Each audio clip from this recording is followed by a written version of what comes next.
तालियों का सेवा देते हुए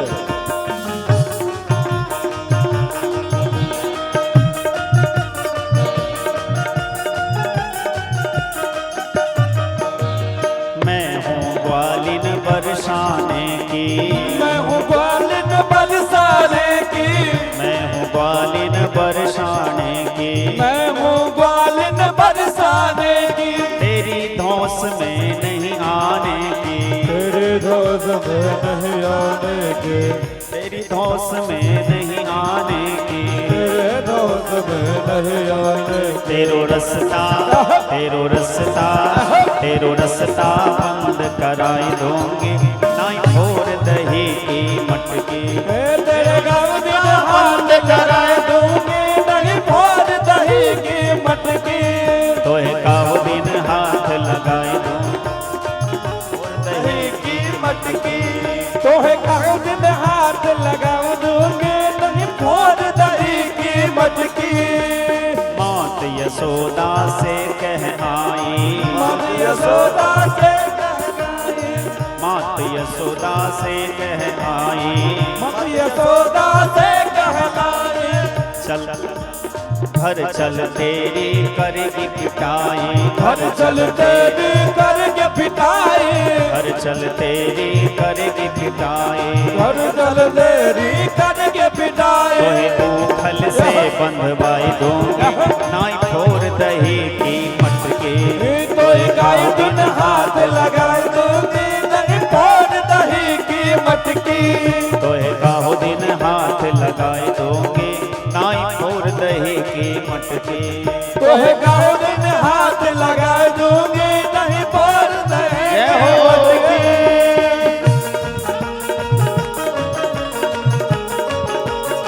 साथ है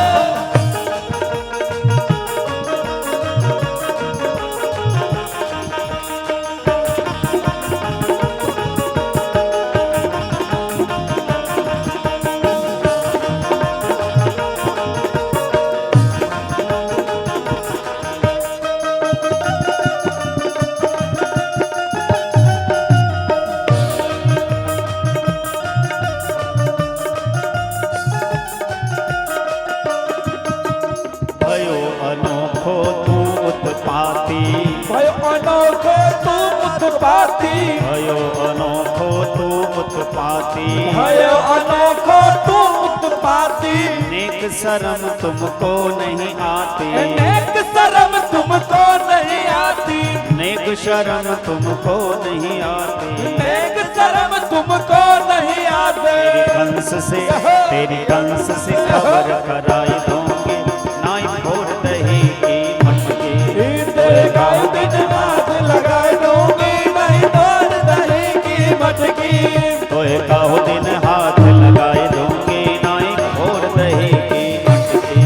तोहे गाँव दिन हाथ लगाए दूंगी, नहीं फोड़ दही की जय हो।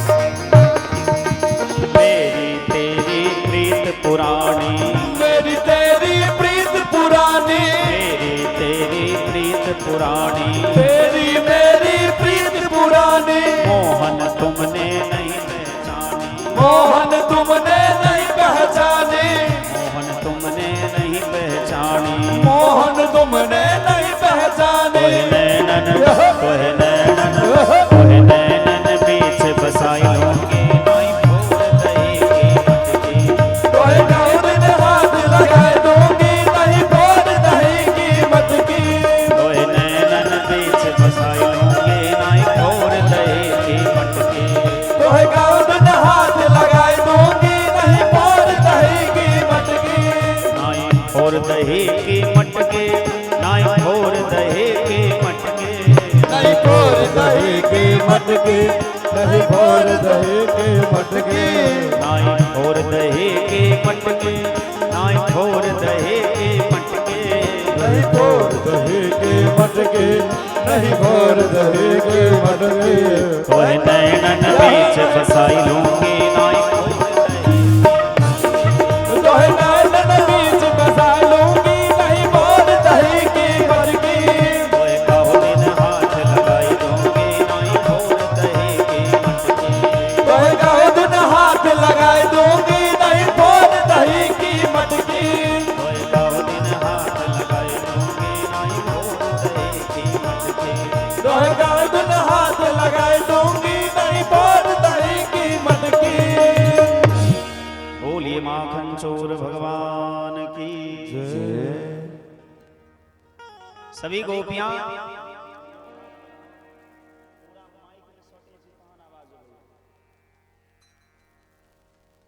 गोपियां यशोदा मैया से शिकायत करती है। और कहीं मॉनिटर की आवाज बढ़ाओ।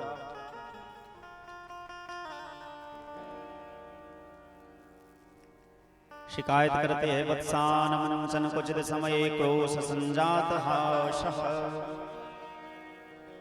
मैया तुम्हारे लाला बहुत नटखट हो गए हैं, तुम्हारे सामने तो बहुत सीधे साधे बने रहते हैं, पर इतने सीधे साधे हैं नहीं। मेरे घर में जाकर के ये माखन चुराते हैं। यशोदा मैया कहती है, बहन ऐसी बात न कर। अरे हमारे घर में कोई गाय की कमी है, दूध दही माखन की कोई कमी है कि मेरे लाला तुम्हारे घर में चोरी करेंगे? गोपियां कहते हैं, मैया तुम इन्हीं से पूछ लो। अब भगवान का लीला देखिए। भगवान कहते हैं, मैया इनके बात पर भरोसा मत करना, ये सारी गोपियां हमें फंसाना चाहती है। अब एक तरफ भगवान मैया के पल्लू पकड़ करके खड़े हैं और सभी गोपियां शिकायत कर रही है। सभी ब्रजांगनाएं भगवान का शिकायत कर रही है। अब ठाकुर जी अकेले पड़ गए, बचने का कोई उपाय तो है नहीं, तो झूठ का सहारा भगवान ने लिया। एक दृष्टि से देखा जाए तो भगवान झूठ भी बोल रहे हैं, और भगवान झूठ नहीं बोल रहे। क्यों नहीं झूठ बोल रहे?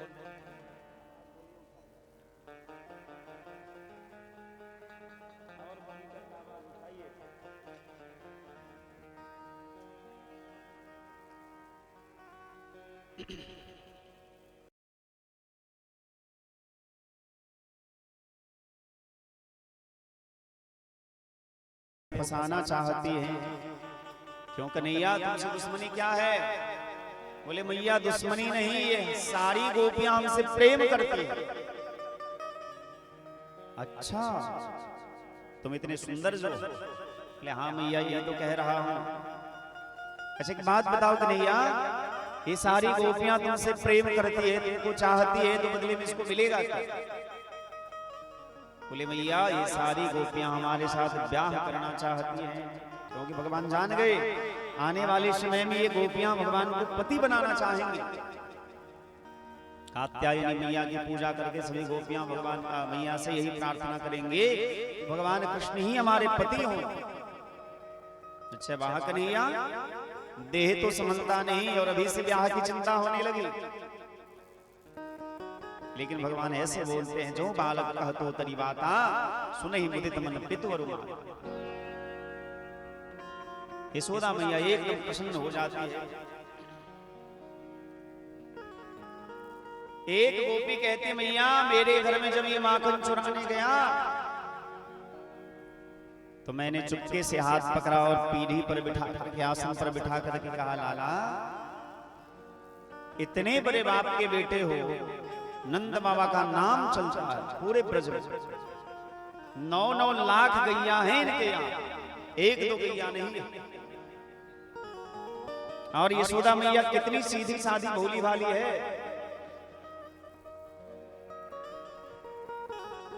तुम्हारी मैया इतनी भोली भाली है, तुम्हारे पिताजी इतने बड़े लोग हैं, इतनी गौ का सेवा करते हैं, फिर भी चोरी करते हैं, शर्म नहीं आती? जानती हो मैया इसने क्या कहा?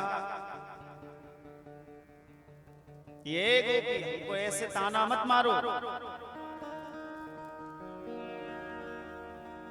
मैंने कहा एक काम करो कन्हैया, जब तुम्हें इतनी जोर की ही भूख लगी है तो आओ आराम से बैठो, प्रेम से पाओ, हम तुम्हारे लिए माखन निकाल करके दे रहे हैं।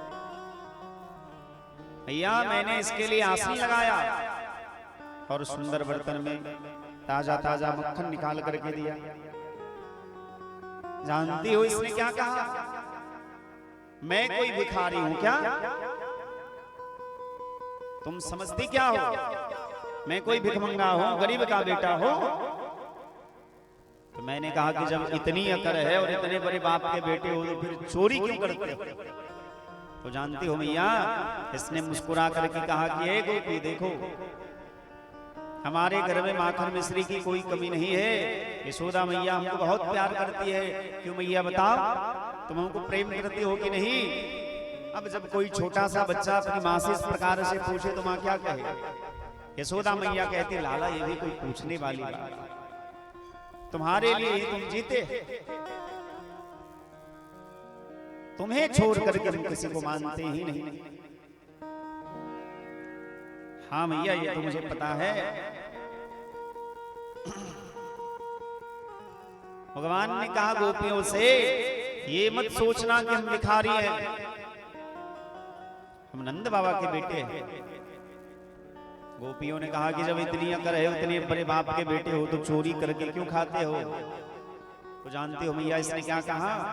ऐ गोपी सत्य बात तो यह है कि मैया यशोदा हमको रोज ताजा माखन निकाल करके देती है, लेकिन चोरी करके खाने का जो मजा है वो प्रेम से मैया निकाल करके माखन दे, उसमें वो आनंद नहीं है। और ये बात कह करके ऐसे मुस्काया, इसकी मुस्कान को देख करके तो हमारा सारा क्रोध ही शांत हो जाए।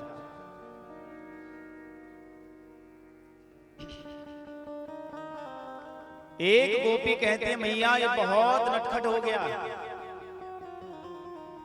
हमारे घर के सामने से गुजर रहा था, मैंने कहा ए नंद के छोड़, इसने कहा जरा धीरे बोलो, ऊंची आवाज हमें पसंद नहीं, बताओ क्या बात है? तो मैंने कहा कि मैं गाय दूहने बैठ गई हूं, मैं बछड़ा खोलना भूल गई, तुम जरा बछड़ा खोल दो।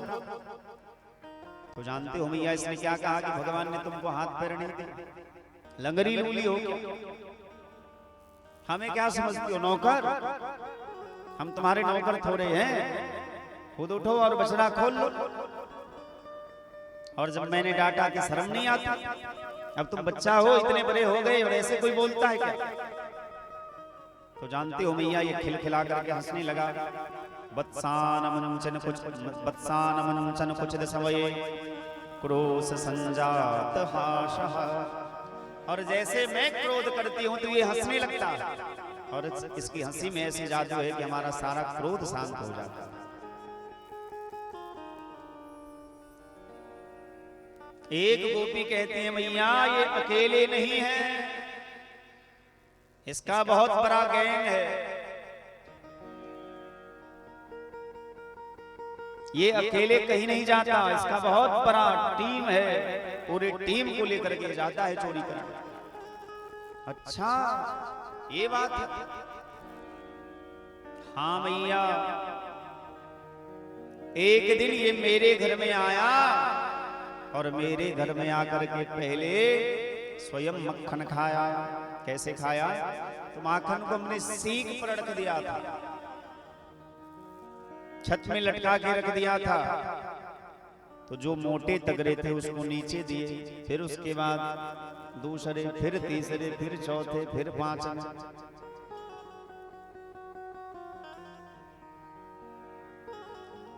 और सबसे ऊपर ये अध्यक्ष महोदय चढ़ गए और उसमें से माखन निकाल करके खाने लगे और फिर नीचे भी सप्लाई करने लगे। पहले तो खुद खाए, बाद में नीचे वालों को दिया, और जब खुद का भी पेट भर गया, नीचे वाले का भी पेट भर गया, तो इसने एक सीटी बजाई। हम चुपके से सब कुछ देख रहे थे,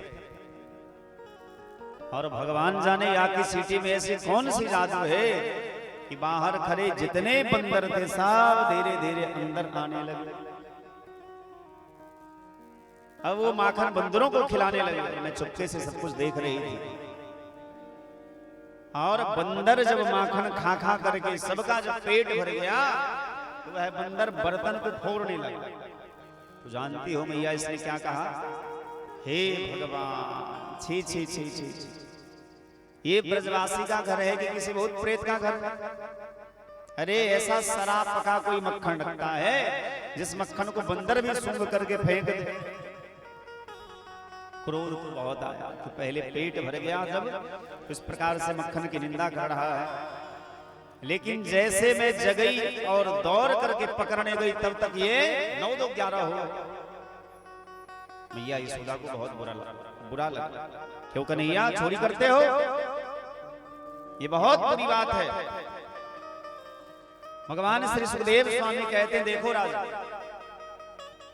जिनके डर से डर भी भयभीत हो जाता है, जिनके त्रास से काल भी डरता है, ऐसे भगवान को यशोदा मैया उंगली दिखा करके डांट रही है। क्यों कन्हैया,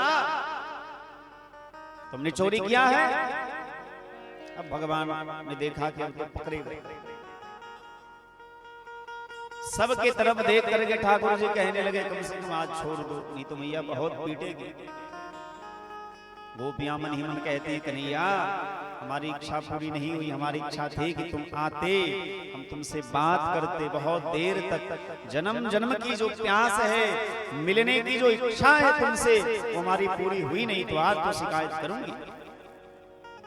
और बढ़िया मौका मिला है तुम्हें देखने का।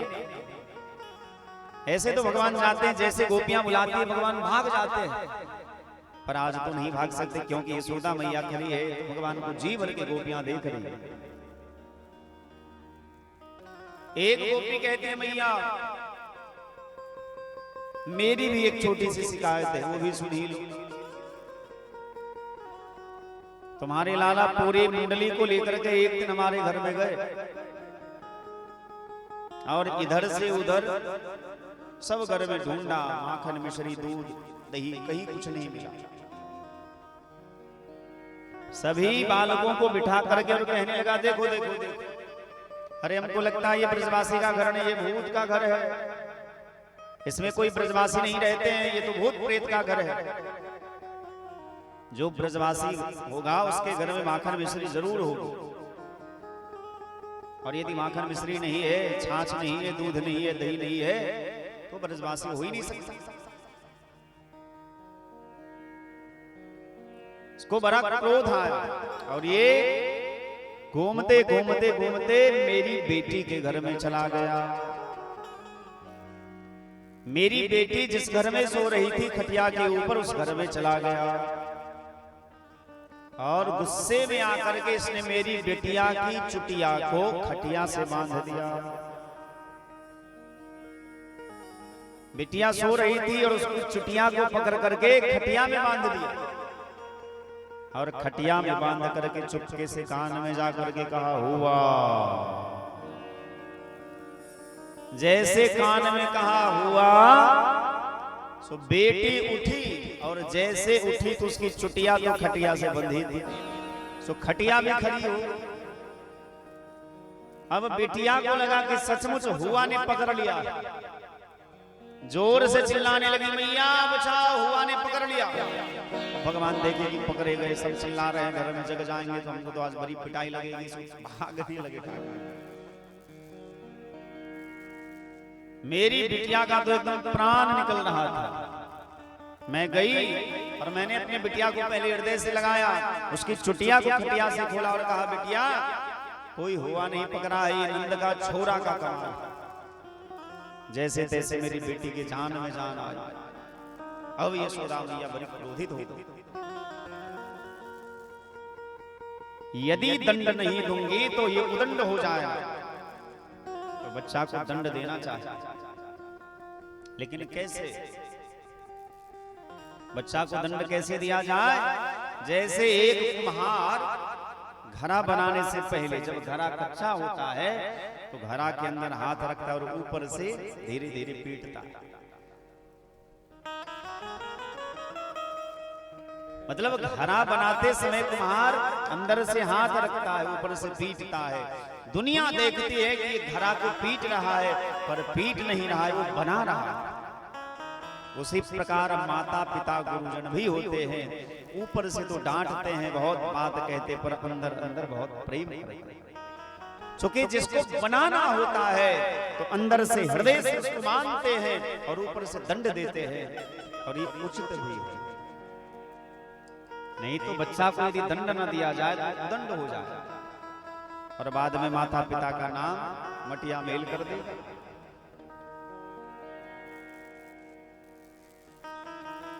यशोदा मैया डांटने लगी। भगवान ने देखा कि अब कोई उपाय नहीं बचने का। एक उपाय है जो ब्रह्मास्त्र का काम करता है स्त्री के लिए और बालक के लिए। ब्रह्मास्त्र है क्या? रोना। यदि आप शाम के समय ऑफिस से आए और आपकी पत्नी रो रो करके आपके माँ के बारे में उल्टा पुल्टा कह दे तो आप माँ से लग जा करके लड़ जाएंगे, और ऐसे आराम से कहे तो बहुत अधिक प्रभाव नहीं पड़ता। लेकिन यदि कोई स्त्री रोने लगे तो उसका ये बहुत बड़ा अस्त्र है। स्त्री नाम रोदनम बलम, और बच्चा का भी वही है। बच्चा जब रोने लगता है तो सबको दया आ जाती है। भगवान भी रोने लगे, और रोने लगे तो मैया यशोदा को दया आ गई। गोपियों ने देखा कि ये तो सचमुच रो रहे हैं, लेकिन जब भगवान गोपियों के तरफ देखते हैं तो मुस्कुरा करके कहते हैं कोई बात नहीं, मिलते हैं फिर बात में। पर जैसे यशोदा मैया देखती हैं तो भगवान एकदम ऐसे आंख को करने लगते, पूरा काले तो हैं और पूरा मुंह काला हो गया। ऐसा सुंदर रोते हैं। भगवान का रोना भी बड़ा अद्भुत है। कभी कभी भाव में भगवान के इस दृश्य का दर्शन करना चाहिए। यशोदा मैया खड़ी हैं, ठाकुर जी उनके पल्लू पकड़ करके खड़े हैं, और गोपियां नीचे खड़ी होकर के शिकायत कर रही और भगवान रो रहे हैं। बिंदु गोस्वामी जी ने एक बड़ा सुंदर भाव लिखा है कि जिनकी बंक भ्रिकुटी के भय से सागर सप्त उबलते देखा, तिनको मां यशोदा के भय से अश्रु बिंदु दृग बहते देखा। गोपियां मैया यशोदा से कहती है। एक बड़ा सुंदर मैथिली में पद है, आइए हम लोग सुने, उसके बाद आगे की।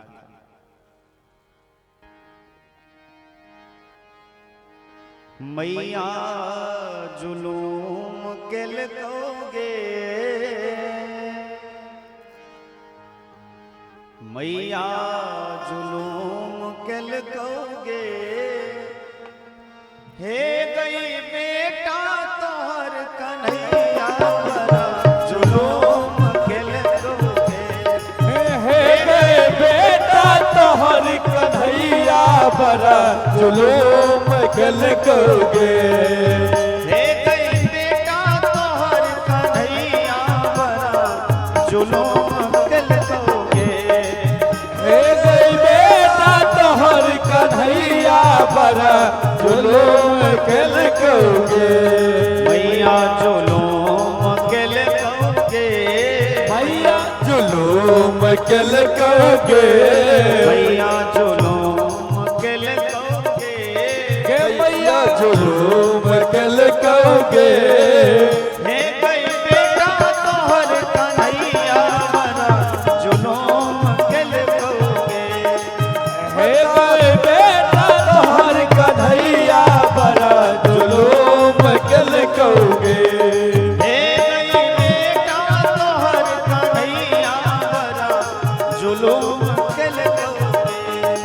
हे बेटा तोहर कन्हैया बड़ा जुलूम केल कोगे। दूधो पिल को दहियो खेल को खुआ मलाई गे, दूधो पिल को कहियो खेल को खुआ मलाई के। दूधो पिल को दहियो खेल को खुआ मलाई गे। दूधो पिल को कहियो खेल को खुआ मलाई के। मटके फोड़ दिल को गे, के मटके और दिल कहोगे, मटके और दिल कहोगे, मटके और दिल कहोगे।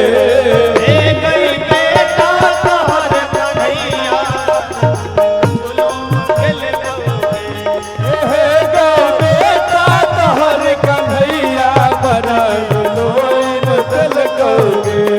हे गई बेटा तोहर कन्हैया बड़ा जुलूम दिल कहोगे, हे गई बेटा तोहर कन्हैया बड़ा जुलूम दिल कहोगे।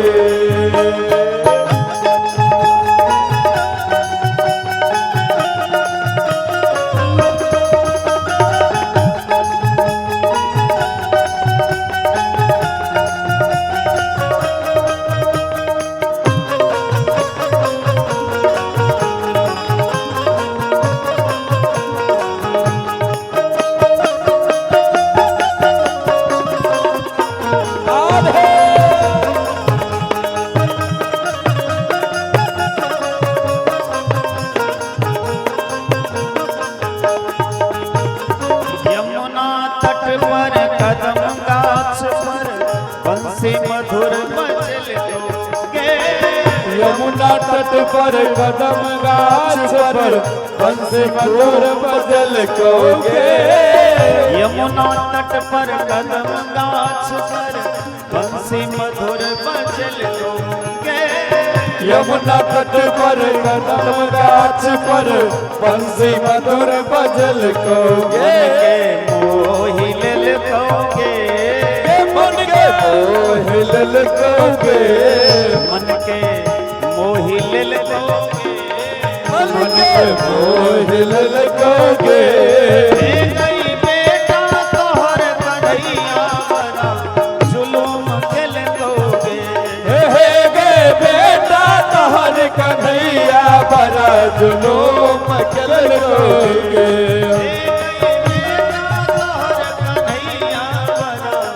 जुलूम दिल कहोगे, बेटा तोहर कन्हैया बड़ा जुलूम दिल कहोगे। भैया जुलूम दिल कहोगे, मैया जुलूम दिल कहोगे, भैया जुलूम दिल कहोगे, मैया जुलूम दिल कहोगे।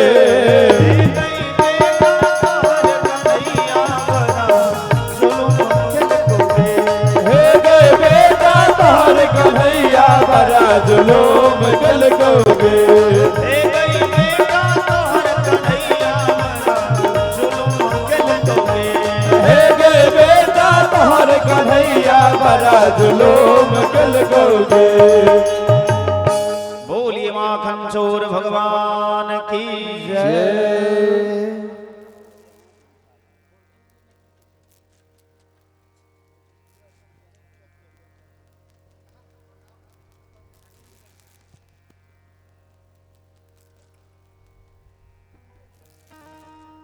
भगवान माखन चुरा करके समस्त ब्रजवासियों की इच्छा को पूरा किए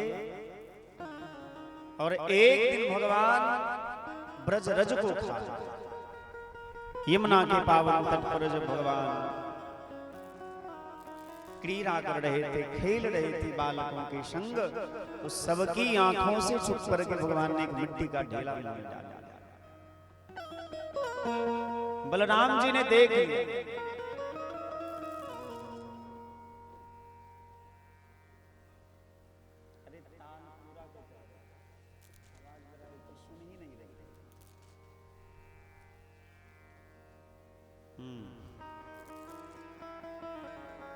बलराम जी ने कहा कि चलो कन्हैया आज तेरी शिकायत करेंगे। और सभी बालकों के संग बलराम जी आते हैं, शिकायत करते मैया यशोदा से। अब कान पकड़ करके मैया यशोदा कहती कि कन्हैया तेरे मिट्टी खाई है। भगवान ने देखा तो रंगे हाथ पकड़े, अब करे तो क्या करे। नाहं भक्षितवानं वा सर्वे मिथ्याभिशंसिनः, यदि सत्यगिरस्तर्हि समक्षं पश्य मे मुखम्। नाहम भक्षितवान् वा सर्वे मिथ्याभिशंसिनः, सभी झूठ कह रहे। अच्छा एक बात बताइए, भगवान झूठ बोल रहे थे या बलराम जी झूठ बोल रहे थे? बलराम जी आप ही बता दो। झूठ कौन बोल रहे थे? बलराम जी झूठ बोल रहे थे या भगवान झूठ बोल रहे थे? भगवान झूठ बोल रहे थे। भगवान का नाम सत्य है और वो झूठ बोलेंगे तब तो संसारे का नाश होगा। भगवान कभी झूठ बोल ही नहीं सकते। भगवान के द्वारा ऐसी कोई लीला हो ही नहीं सकती। दृष्टि अलग अलग है। और सत्य बात यह है कि ना बलराम जी झूठ बोल रहे थे ना भगवान झूठ बोल रहे थे।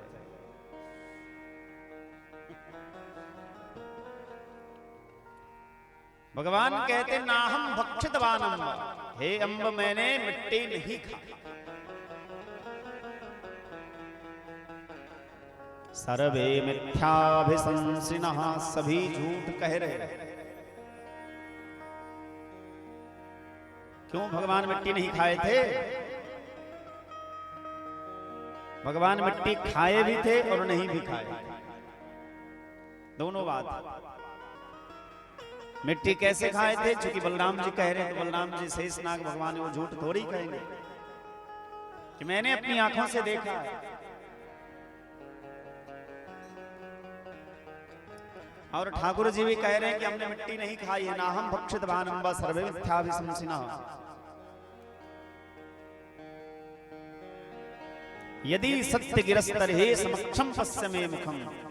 और यदि भैया तुम्हें लगता है कि मैं झूठ कह रहा हूं तो समक्षम पश्य मे मुखम, मैं तुम्हारे सामने हूं, मेरा मुंह खोल करके देखो। भगवान मिट्टी खाए थे और नहीं भी खाए थे। क्यों नहीं खाए थे? क्योंकि भगवान काल भी हैं और संसार जब प्रलय काल में जाता है तो सब भगवान के मुंह में ही समा जाता है। इस दृष्टि से भगवान मिट्टी नहीं खाए थे, लेकिन लीला की दृष्टि में यदि देखा जाए तो भगवान मिट्टी अवश्य खाए।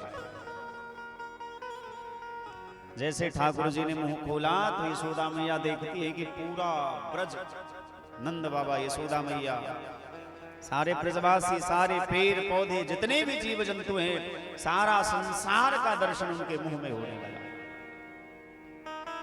जगत पिता में सुत करी जाना, जगत पिता में सुत करी जाना, जगत पिता में सुत करी जाना, जगत पिता में सुत कर जाना, जगत पिता में सुत करी जाना। मैंने संसार के पिता को अपना पुत्र माना। अब यशोदा मैया थर थर थर थर कांपने लगी कि हे भगवान, मैंने भगवान को ही अपना बेटा मान लिया और मैंने इनको डांटा, मैंने ये कहा, मैंने वो कहा। भगवान बड़े कोमल स्वभाव के, ठाकुर जी ने देखा कि मैया डर गई है तो तुरंत भगवान ने अपनी माया को कहा कि हट जा, मेरी भैया बड़ी भोली भाली है। और इतनी भोली भाली है कि भगवान ने अपनी माया को हटा लिया और माँ के हृदय से जाकर के लग जाते हैं। ठाकुर जी को दूध पान कराने लगती है यशोदा। इस प्रकार से भगवान रोज रोज नवीन नवीन लीला करके ब्रजवासियों को आनंदित करते हैं। एक दिन भगवान जब प्रातः काल उठे, ठाकुर जी को बड़ी जोर की भूख लगी थी। गए मैया यशोदा की गोदी में बैठे और पूछने लगे, मैया क्या कर रही हो? यशोदा मैया कहती है, लाला तेरे लिए माखन निकाल रही हूं। कैसे निकाल रही है? तो माखन तो निकाल रही है पर मन जो है भगवान के चरण में, चित्त जो है भगवान के चरण में लगा हुआ है।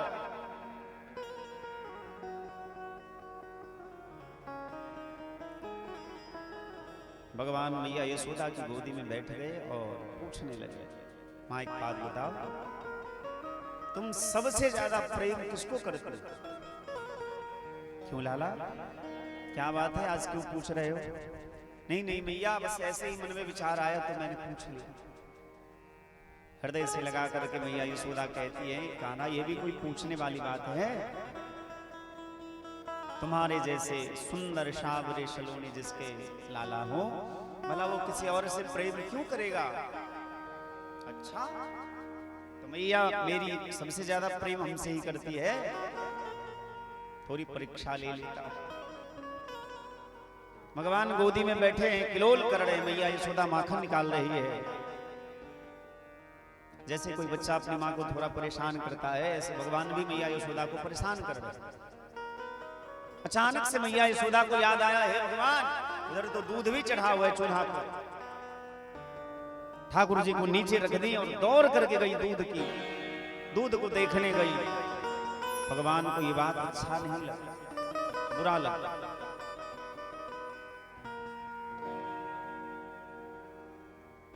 उनके मन में विचार आया कि ये दूध यदि आज नहीं होता तो मैया मुझे गोदी में रखती।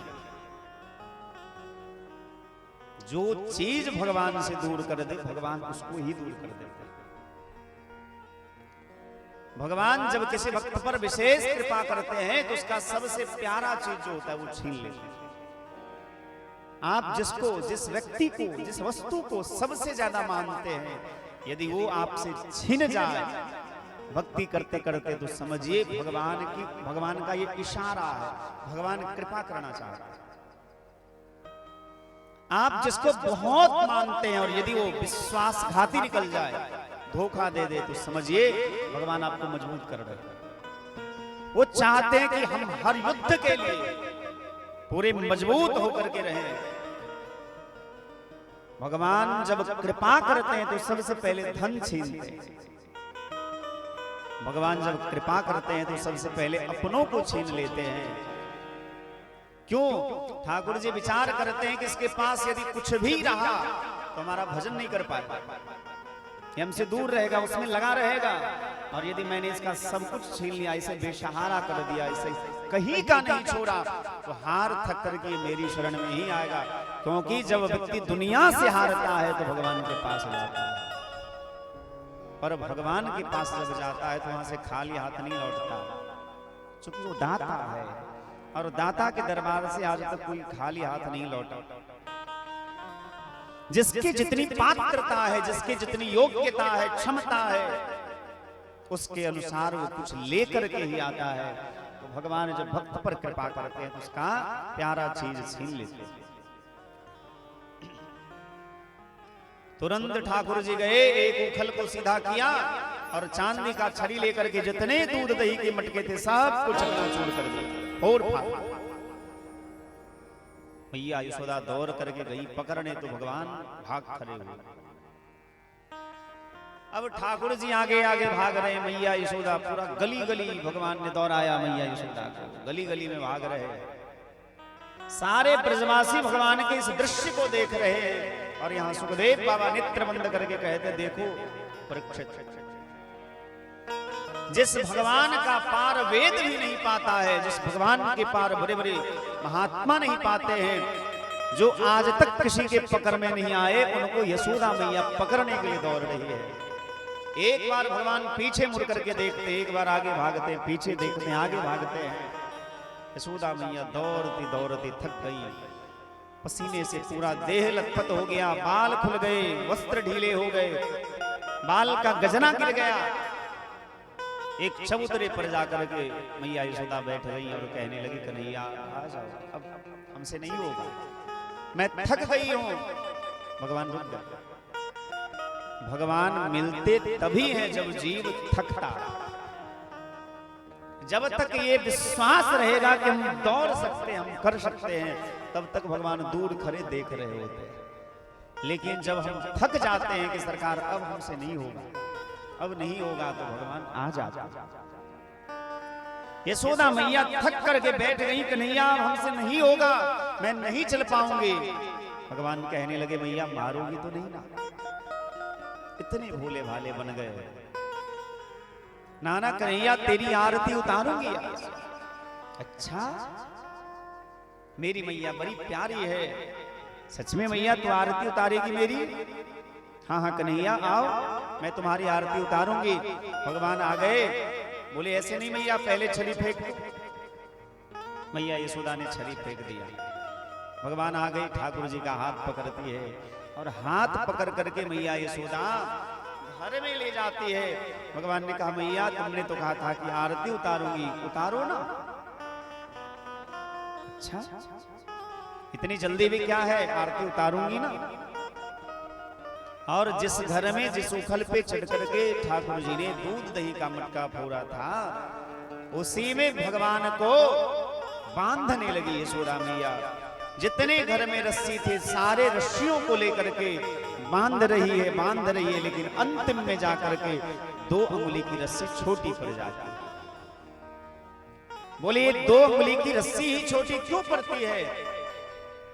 क्योंकि जब तक 2 चीज जीवन में ना हो तो भगवान बंधन में नहीं है। क्या क्या? एक तो हमारी साधना और दूसरा भगवान की कृपा।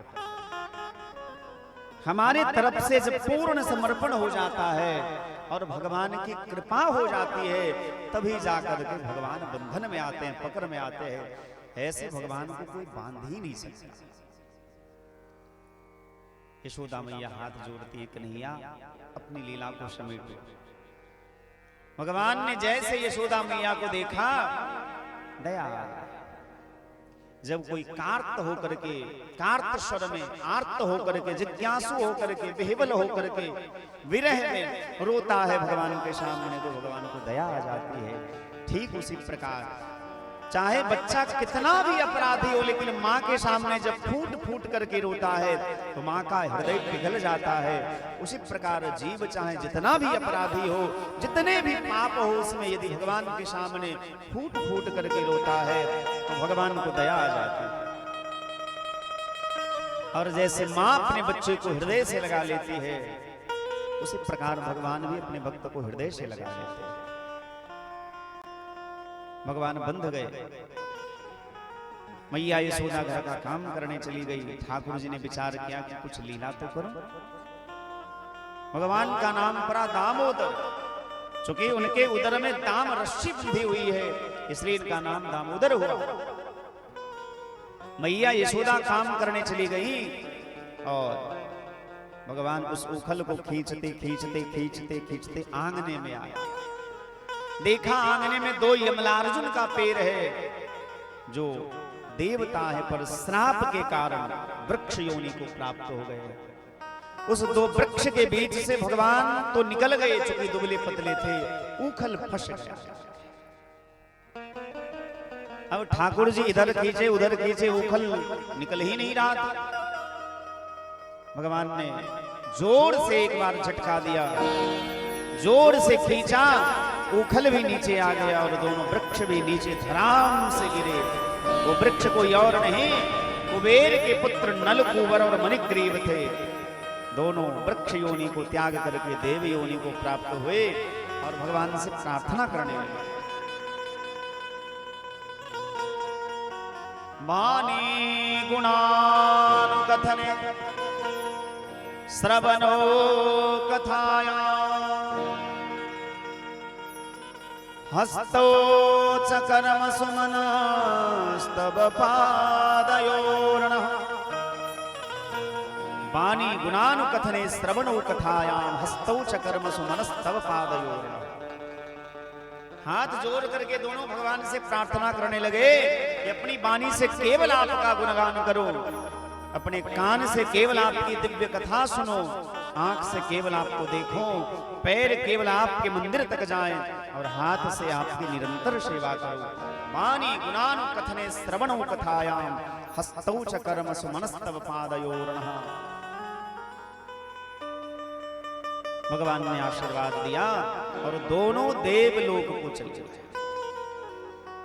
वृक्ष के गिरने की आवाज को सुनकर के यशोदा मैया का हृदय कांप गया, कहीं कोई अपशकुन तो नहीं हुआ।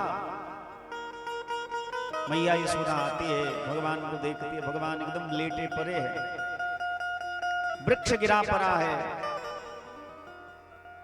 भगवान को देख करके यशोदा मैया हृदय से लगा लेती है, लाला ये सब कैसे हो गया है भगवान? यदि ये वृक्ष तुम्हारे देह पर गिरता तब तो राम राम राम राम, बहुत बड़ा गलती हो गया। तुरंत रस्सी से खोल देती है मैया यशोदा, हृदय से लगा लेती है। नंद बाबा को बुला करके कहते हैं कि अब हमें यहाँ नहीं रहना, क्योंकि मैं देख रही हूँ कि जब से कन्हैया का जन्म हुआ है तब से कोई ना कोई उत्पात होता रहता है। आज मेरे लाला को यदि कुछ हो जाता तो हम तो मर ही जाते। नंद बाबा ने कहा कि हम चलेंगे कहाँ, इतनी सारी गैया हैं, इतने सारे ब्रजवासी हैं, सबको लेकर के हम लोग रहेंगे कहाँ। भगवान दौड़ करके आते हैं और कहने लगे मैया एक बात कहूं। हाँ लाला, हमको एक जगह पता है। एक महात्मा कह रहे थे यहां से कुछ दूरी में एक नगरी है, वृंदावन नगरी, बहुत सुंदर है। वहां गौ माताओं की भी खूब सेवा होगी, हम लोग भी सानंद रहेंगे, यमुना जी का पावन तट है। अच्छा, तुम्हारी इच्छा है वृंदावन चलने की? हाँ कन्हैया मैं चलूंगी। नंद बाबा से जाकर के गुहार लगाई। नंद बाबा तैयार हो गए और नंद बाबा ने सभी ब्रजवासियों को लेकर के वृंदावन के लिए प्रस्थान किया। बोलिए वृंदावन बिहारी लाल की जय। अब हम लोग अपने शरीर को भले यही रहने दे, लेकिन मन से श्रद्धा वृंदावन में चलेंगे। एक महात्मा का बड़ा सुंदर दिव्य भाव है।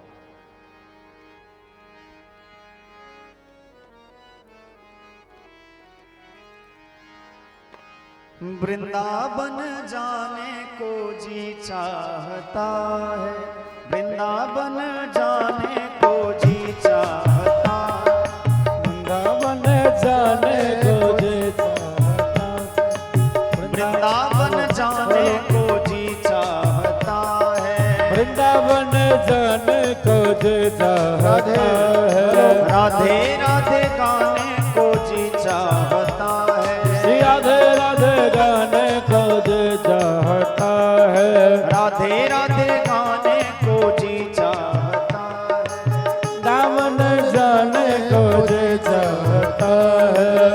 वृंदावन में राधे बिहारी, वृंदावन में बाके बिहारे, वृंदावन में बाके बिहारी, वृंदावन में बाके बिहारे, बाके बिहारी, बाके बिहारी, बाके बिहारी, बाके बिहारे, उनको निहारने को जी चाहता है, उनको निहारने को जी चाहता है, वृंदावन जाने को जी चाहता है, वृंदावन जाने को जी चाहता है।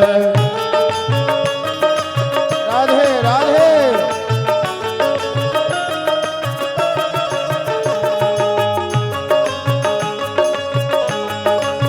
राधे।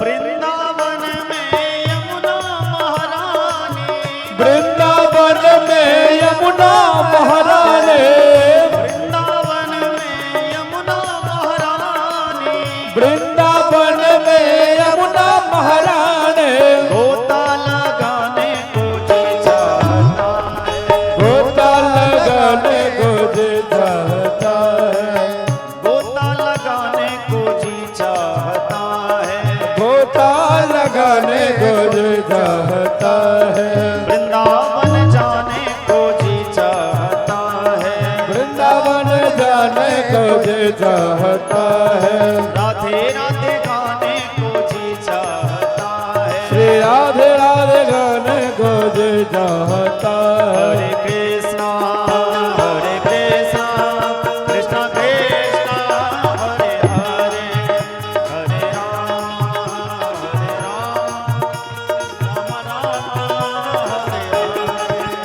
हरे कृष्णा कृष्णा कृष्णा हरे हरे, हरे राम राम राम हरे हरे, हरे कृष्णा कृष्णा कृष्णा हरे हरे, हरे राम राम राम हरे हरे, हरे कृष्णा कृष्णा कृष्णा हरे हरे, हरे हरे राम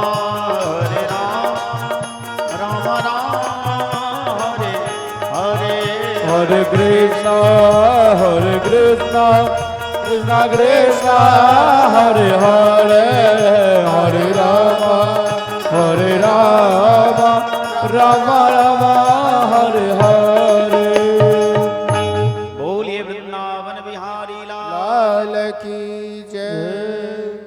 અને આવાજ મોનિટર કે ઉઠાવ્યો લગે જા આસો કે બાજા તતેટા બચ્ચા જના એને કે રાઈ દે જય દે રહત લેकिन जय श्री राम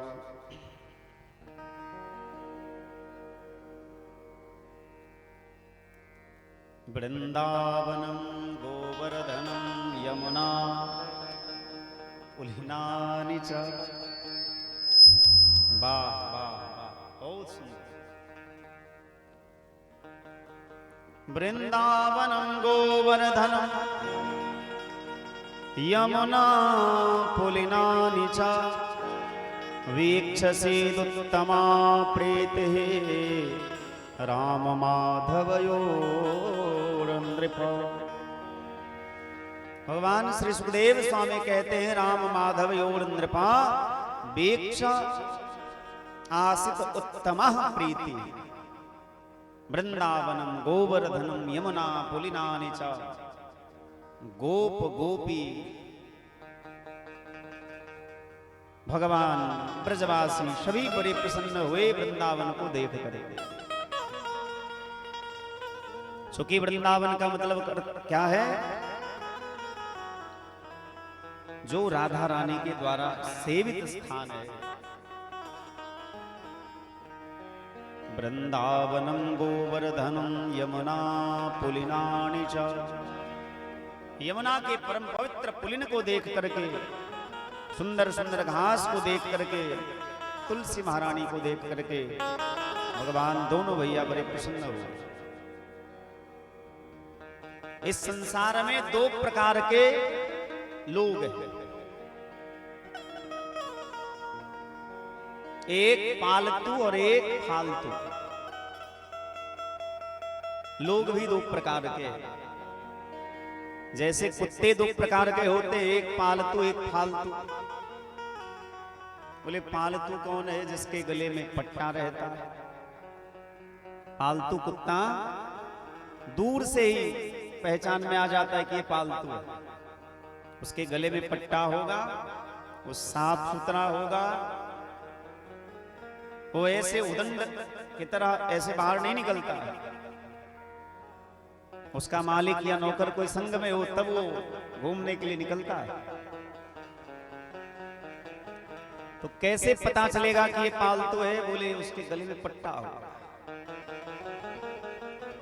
और फालतू है ये कैसे पता चलेगा? तो उसके गले में पट्टा नहीं होगा। तो भैया हम लोग तो राम जी के पालतू कुत्ते हैं। मैं किसी को फालतू नहीं कह सकता, लेकिन हम लोगों से कोई पूछेगा, अब आपके मन में यह विचार आया होगा कि हम यहाँ भागवत की कथा कहते कहते कुत्ता का प्रसंग क्यों लाए? क्योंकि आजकल कुत्ता का बोलबाला बढ़ गया। पहले के जमाने में घर के द्वार पर लिखा होता था सुस्वागतम, अतिथि देवो भव, शुभ लाभ, जय सिया राम। आजकल गेट पर लिखा होता है कुत्ते से सावधान। इसका मतलब यही हुआ कि इसके अंदर रहने वाले श्री सीताराम है। तो सबसे पहली बात तो गेट पर ये नहीं लिखाना चाहिए कि कुत्ते से सावधान। दूसरी, हम जो यह प्रसंग कह रहे हैं इसमें हमारा कोई दूसरा अभिप्राय नहीं है, और ये हम अपनी भाव नहीं कह रहे हैं। कबीर बाबा ने स्वयं कहा है कि कबीरा कुत्ता राम के मोतिया मेरो नाम। कबीर बाबा कहते हैं कि मैं कुत्ता हूं राम जी का, काम का नहीं हूं। कबीरा कुत्ता राम के मोतिया मेरो नाम। मेरा नाम क्या है? मोतिया। और एक संत ने तो यहां तक कह दिया कि मन कुत्ता दर दर फिरे, दर दर दूर दूर हो, एक ही दर के होए रहो, तो दर दर दूर दूर ना हो। आप फालतू कुत्ता को देखेंगे कि उसका पूरे दिन में पेट नहीं भरता, कभी उसके द्वार पे जाकर के पूंछ हिलाता है, कभी उसके द्वार पे, कभी उसके द्वार पे जाता है। किसी का मन किया तो रोटी दे दिया, किसी का मन किया तो डंडा से मार के भगा दिया। फालतू जो है संसार में, उनकी भी गति इसी प्रकार की, लेकिन जो पालतू हैं उसे राम पर भरोसा। एक ही दर के होए रहो, तो दर दर दूर दूर ना हो। एक ही दर के होए रहो, तो दर दर दूर दूर ना हो। पंजाब में एक बहुत बड़े संत हुए जिनका नाम बुल्ले शाह था। गृहस्थ थे, रात का समय था, गांव के सभी लोग सो गए थे, इनको नींद नहीं आ रही थी। गांव में कोई चोर घुस गया था, तो जब चोर घुसता है तो सबसे पहले कुत्ता जागा। कुत्ता भौंकने लगा। बुल्ले शाह घर से बाहर आए, बालकनी में झांक करके देखा रास्ता पे, तो सब कुत्ते भौंक रहे थे। भौंकते हुए कुत्ते को देख करके बुल्ले शाह रोने लगे, आंख से अश्रुधारा बहने लगी। अब आपको बड़ा आश्चर्य हो रहा होगा कि भाई वो भौंक रहा है, ये रो रहे क्यों? यदि वो भौंक रहा है तो ये रो क्यों रहे? पर बुल्ले शाह के मन में विचार आया कि देखो, एक ये भी जीव है और एक मैं भी जीव हूं। ये अपने मालिक का यदि रोटी खाता है, और जब मालिक सो रहा है तो मालिक के धन की रक्षा करने के लिए तैयार है। इसका मालिक चैन की नींद सो रहा है, इसके घर में जैसे कोई घुसता है तो कुत्ता पहले भौंकता है। ये कितना बड़ा स्वामी भक्त है, यदि 2 वक्त की रोटी इसका मालिक इसको देता है तो ये नमक हराम नहीं देता। लेकिन मैं क्या हूं, भगवान हमारे रोटी की व्यवस्था करते हैं, मकान की व्यवस्था करते हैं, सब कुछ देते हैं, जितना चाहिए जब चाहिए सब चीज देते हैं, फिर भी हम भगवान को ही भूल जाते हैं। उनके भजन में ही देरी, उनको याद नहीं करते। इससे बड़ा नमक हराम वाला कौन होगा? और यह बात भी हम नहीं कह रहे। कई लोगों को लगता होगा कि ये सब मन से बना के हम कह रहे हैं। नहीं नहीं, एक महात्मा का बड़ा सुंदर पद है, मौसम कौन कुटिल खल कामी, मौसम कौन कुटिल खल कामी, मौसम कौन कुटिल खल कामी, मौसम कौन कुटिल खल कामी। जाही तन दियो ताहि बिसरायो, जाही तन दियो ताहि बिसरायो, ऐसो नमक हरामी, मौसम कौन कुटिल खल कामी, मौसम कौन कुटिल खल कामी, मौसम कौन कुटिल खल कामी, मौसम कौन कुटिल खल कामी। जाही तन दियो ताही बिसरायो, ऐसो नमक हरामी, मौसम कौन कुटिल खल कामी। एक बात सब लोग याद रखिए, और मैं ये प्रार्थना पूर्वक कह रहा हूं कि संसार में आप जहां हैं जैसे हैं रहिए, न जग छोड़ो। संसार को छोड़ना नहीं है, क्योंकि संसार को छोड़ करके जहां भी चले जाइएगा लोग इसी प्रकार के मिलेंगे। हवा पानी वही मिलेगा, धरती यही मिलेगी, आकाश वही होगा, सूर्य चंद्रमा का प्रकाश वही होगा, सब कुछ वही होगा। इसलिए संसार में भाग करके कहां जाइएगा, जहां भागिएगा ये समाज, ये परिवार, ये झंझट सब कुछ वैसा ही मिलेगा। इसीलिए भगवान ने जहां जैसा रखा है आपको, भगवान को कभी किसी हाल में नहीं भूलना चाहिए। ये सदैव प्रत्येक जीव को याद रखना। वृंदावनम गोवर्धनम यमुना पुलिनानि च वीक्षसेदुत्तमा प्रीति राम माधव योर नृप। भगवान वृंदावन में आए और सबसे पहले बछड़ा चराने गए। बछड़ों को चरा रहे थे ठाकुर जी, तो एक दिन कंस का भेजा हुआ दूत वत्सासुर नाम का दैत्य बन करके आया और बछड़ों के झुंड में घुस करके बछड़ों को सताने लगा। भगवान परख गए कि ये राक्षस है, हमारी गौ माताओं को सता रहा है, और तुरंत भगवान ने उस वत्सासुर का उद्धार कर दिया। एक दिन बकासुर नाम का दैत्य आया,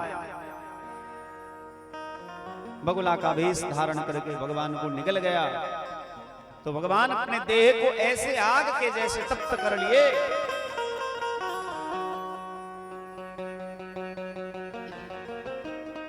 बगुला ने जैसे भगवान को मिला तो दोनों उसके मुंह को पकड़ करके भगवान ने उसको चीर दिया और बकासुर का वध कर दिया, धेनुकासुर को मारा। अघासुर नाम का दैत्य अजगर जैसा विशाल रूप धारण करके आया, और भगवान के मना करने के बाद भी कोई ब्रजवासी माने नहीं और सब उस अजगर के मुंह में, अघासुर के मुंह में चले गए। भगवान सबको बचाने के लिए उसके मुंह में प्रवेश किए, और अघासुर ने जब देखा कि हमारा दुश्मन मेरे पेट में आ गया है, मुंह बंद कर लिया। अब तो सारे ब्रजवासी छटपटाने लगे और भगवान से प्रार्थना करने लगे, कन्हैया हमारी रक्षा करो। भगवान कह रहे थे कि पहले हमने मना किया था, लेकिन तुमने हमारी बात नहीं मानी, पर कोई बात नहीं, जब तुम हमारी शरण में आ ही गए हो तो हम तुम्हारी रक्षा अवश्य करेंगे। और उसके श्वास छिद्र में जाकर के भगवान बैठ गए, छटपटाने लगा अघासुर। उसके पेट को फाड़ करके उसका प्राणांत किए और भगवान सभी ब्रजवासियों को मुक्त किए। काल प्याल मुखग्नाश त्रास निर्नाश हेतवे श्रीमद् भागवतं शास्त्रं कलौ कीरेण भाषितम्। जैसे अघासुर के मुंह से भगवान ने ब्रजवासियों की रक्षा की, उसी प्रकार जो संसार के काल रूपी सर्प के ग्रास बन चुके हैं, उसकी रक्षा केवल भागवत ही करती है। बोलिए भागवत भगवान की जय।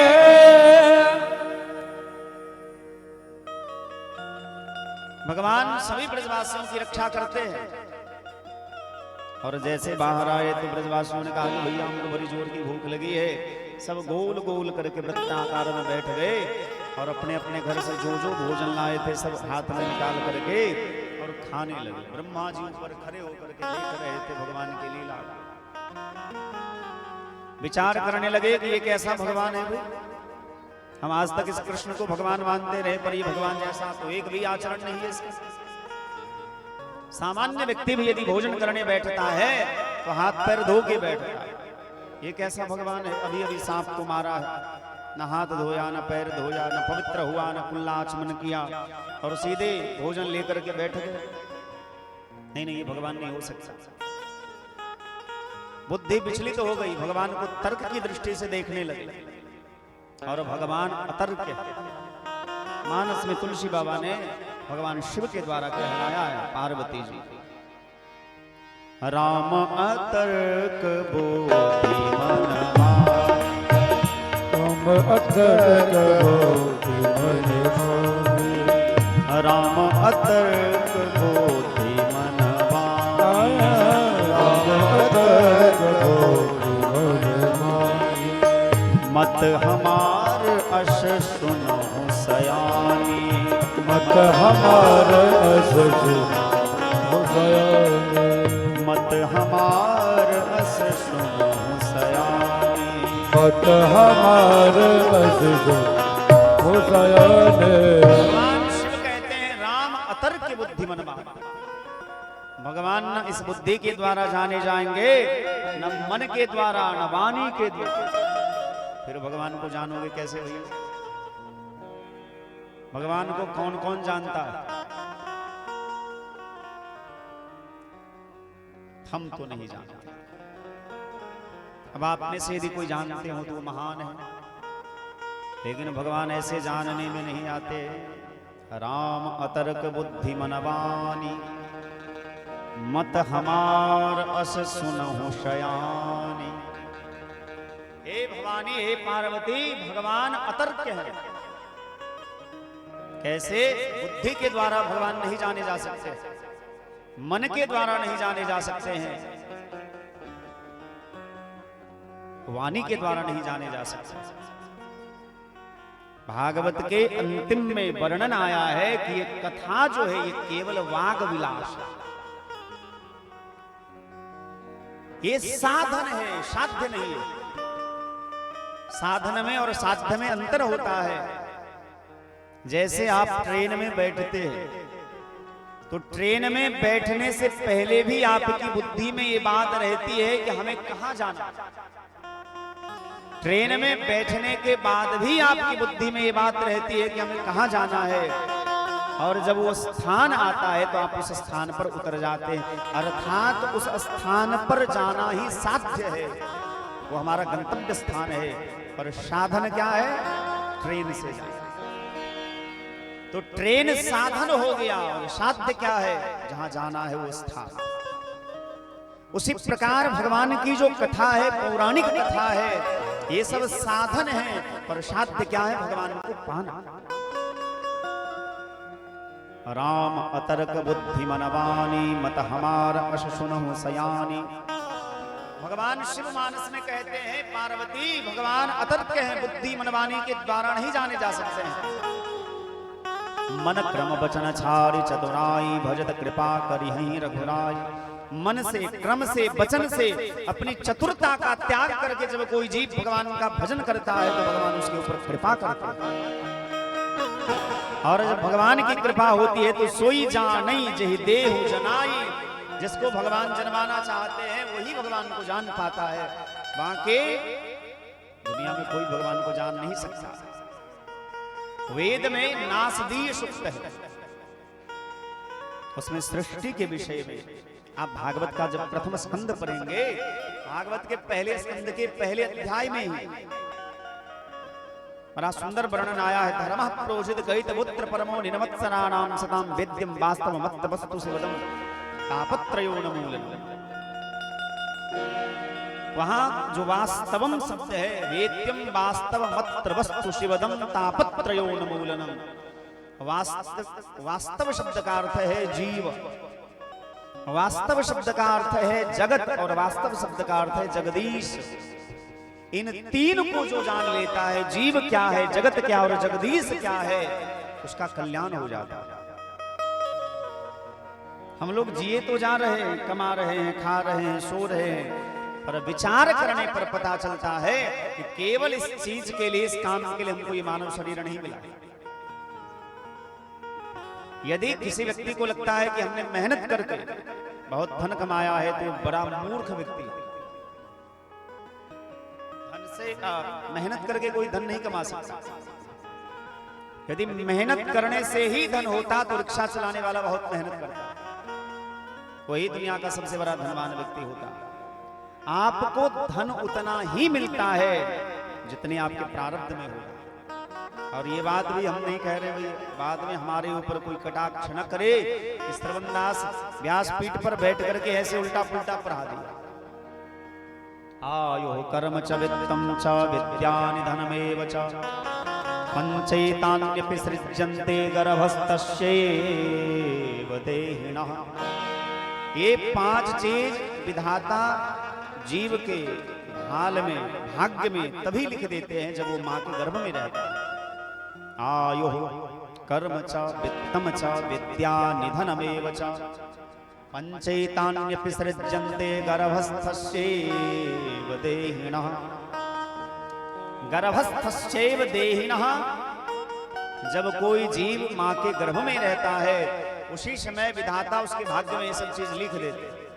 और इसीलिए तुलसी बाबा ने कहा है, प्रारब्ध तो पहले रचा पीछे रचा शरीर, तुलसी चिंता क्यों करे भजले श्री रघुवीर।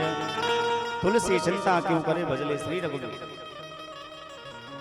इस शरीर का फल है आप वैष्णव होकर के भगवान का भजन करें, दीक्षित होकर के, क्योंकि गुरु के बिना जीवन शुरू नहीं होता। यदि आपके जीवन में कोई गुरु नहीं है, आपको रास्ता दिखाने वाला नहीं है, तो आपका जीवन अभी तक शुरू नहीं हुआ है। और जीवन भी दो प्रकार के होते हैं। आप बोलेंगे कैसे? जैसे जब तक संसार में जीवित हैं तब तक तो हम अपने लिए कर्म करते ही करते हैं, पर ये देह जब नष्ट हो जाता है, मर जाता है, पंच तत्व में विलीन हो जाता है, तब जो हमारा नया जीवन प्रारंभ होता है, उस नए जीवन में हमको सुख सुविधा मिले। हमारे सनातन धर्म की यही मान्यता है कि मरे हुए व्यक्ति को पितरलोक में, स्वर्ग में सुख सुविधा मिले, उनको कोई दिक्कत ना हो। इसीलिए श्राद्धादि कर्म होते हैं और उनके निमित्त उनका नाम लेकर के बर्तन दान किया जाता है, वस्त्र दान किया जाता है, अन्न दान किया जाता है, ब्राह्मणों को खिलाया पिलाया जाता है। तो ये शरीर जो मिला है, इस जीवन में जो संसार में शरीर मिला है, यहां आप वही प्राप्त कर रहे हैं जो आपके प्रारब्ध में। जो चीज प्रारब्ध में होगा वो आपको मिल ही जाएगा, और जो नहीं होगा वो कदाचित कितना भी प्रयास कर लें आप, असंभव है। हाँ, भगवान की विशेष कृपा हो जाए तो भगवान स्वतंत्र है, भगवान की कृपा से कुछ असंभव नहीं। पर धन हो, मान हो, यश हो, प्रतिष्ठा हो, ये सब प्रारब्ध के अनुसार प्राप्त होता है। फिर ये मानव शरीर जो मिला, इसका विशेष उद्देश्य क्या है? इसका उत्तर मानस में, एहि तन कर फल विषय न भाई, एहि तन कर फल विषय न भाई, एहि तन कर फल विषय न भाई, भजिए राम सब काम बिहाई, भजिए राम सब काम बिहाई, भजिए राम सब काम बिहाई, भजिए राम सब काम बिहाई।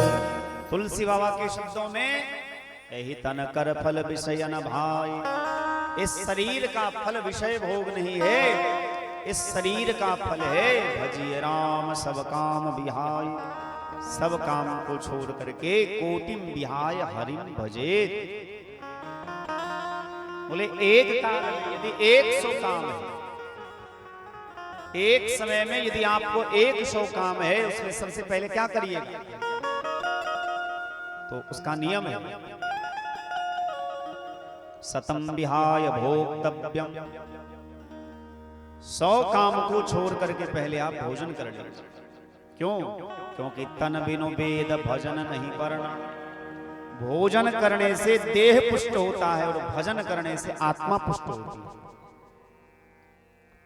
भोजन करने से शारीरिक बल प्राप्त होता है, भजन करने से आत्मबल मजबूत होता है। इसीलिए भोजन भी जरूरी है और भजन भी जरूरी है। शरीर माध्यम खलु धर्म साधनम, शरीर धर्म का साधन है, इसीलिए साधन को सुरक्षित रखिए। भैया आपको यदि ऑफिस जाना है, समय पर जाना है, तो गाड़ी सही होनी चाहिए, समय पर तेल दीजिए, उसको साफ सुथरा रखिए, एकदम तंदुरुस्त रखिए, तो कहीं रास्ता में धोखा नहीं देगा। और गाड़ी यदि बढ़िया नहीं रहा तो रास्ता में कभी भी धोखा दे देगा। उसी प्रकार धर्म का साधन जो है ये शरीर है, शरीर माध्यम खलु धर्म साधनम। तो पहला कर्तव्य हमारा देह का रक्षा करना। सतम विहाय भोक्तव्यम, 100 काम को छोड़ करके पहले क्या करिए? भोजन करिए। और यदि 1000 काम हो तो सहस्रम स्नानमाचरेत। 1000 काम हो सबसे पहले स्नान करना चाहिए। कई लोगों को देखते हैं कि आज घर में बहुत काम है, भगवान का पूजा 4 बजे शाम में जाकर के करते हैं, तब तक भगवान भी बेचारे प्रतीक्षा करते रहते। ऐसा भगवान भैया घर में क्यों रखना? ऐसी उपासना क्यों करनी? ऐसा व्रत क्यों करना? व्रत का अर्थ है, उपवास का अर्थ है, उपशब्द का अर्थ है समीप।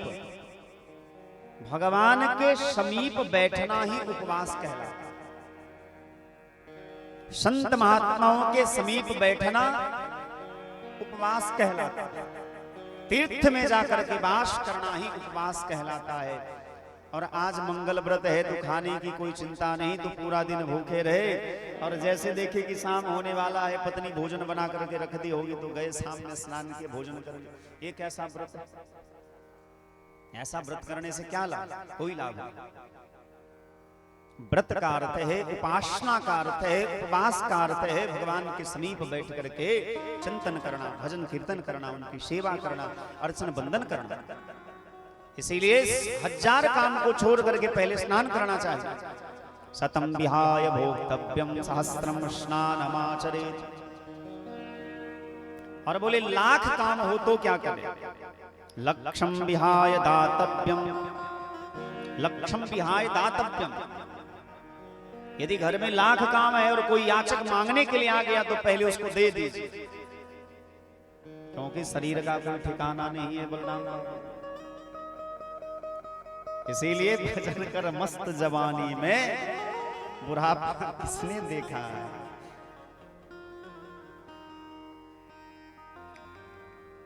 लक्षम विहाय दातव्यम। लाखों काम में सबसे पहले दान करना चाहिए।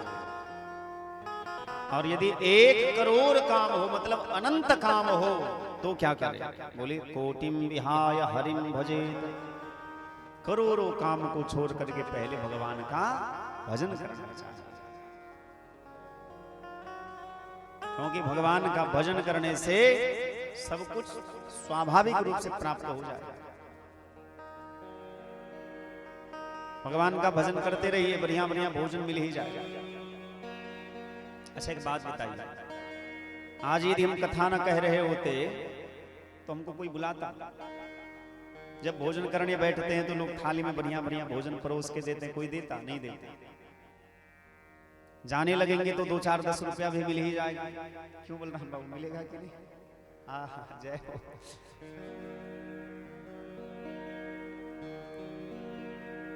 यदि कोई महात्मा कहीं जाता है, भगवान का भक्त कहीं जाता है, तो उसे भोजन भी बढ़िया मिलेगा,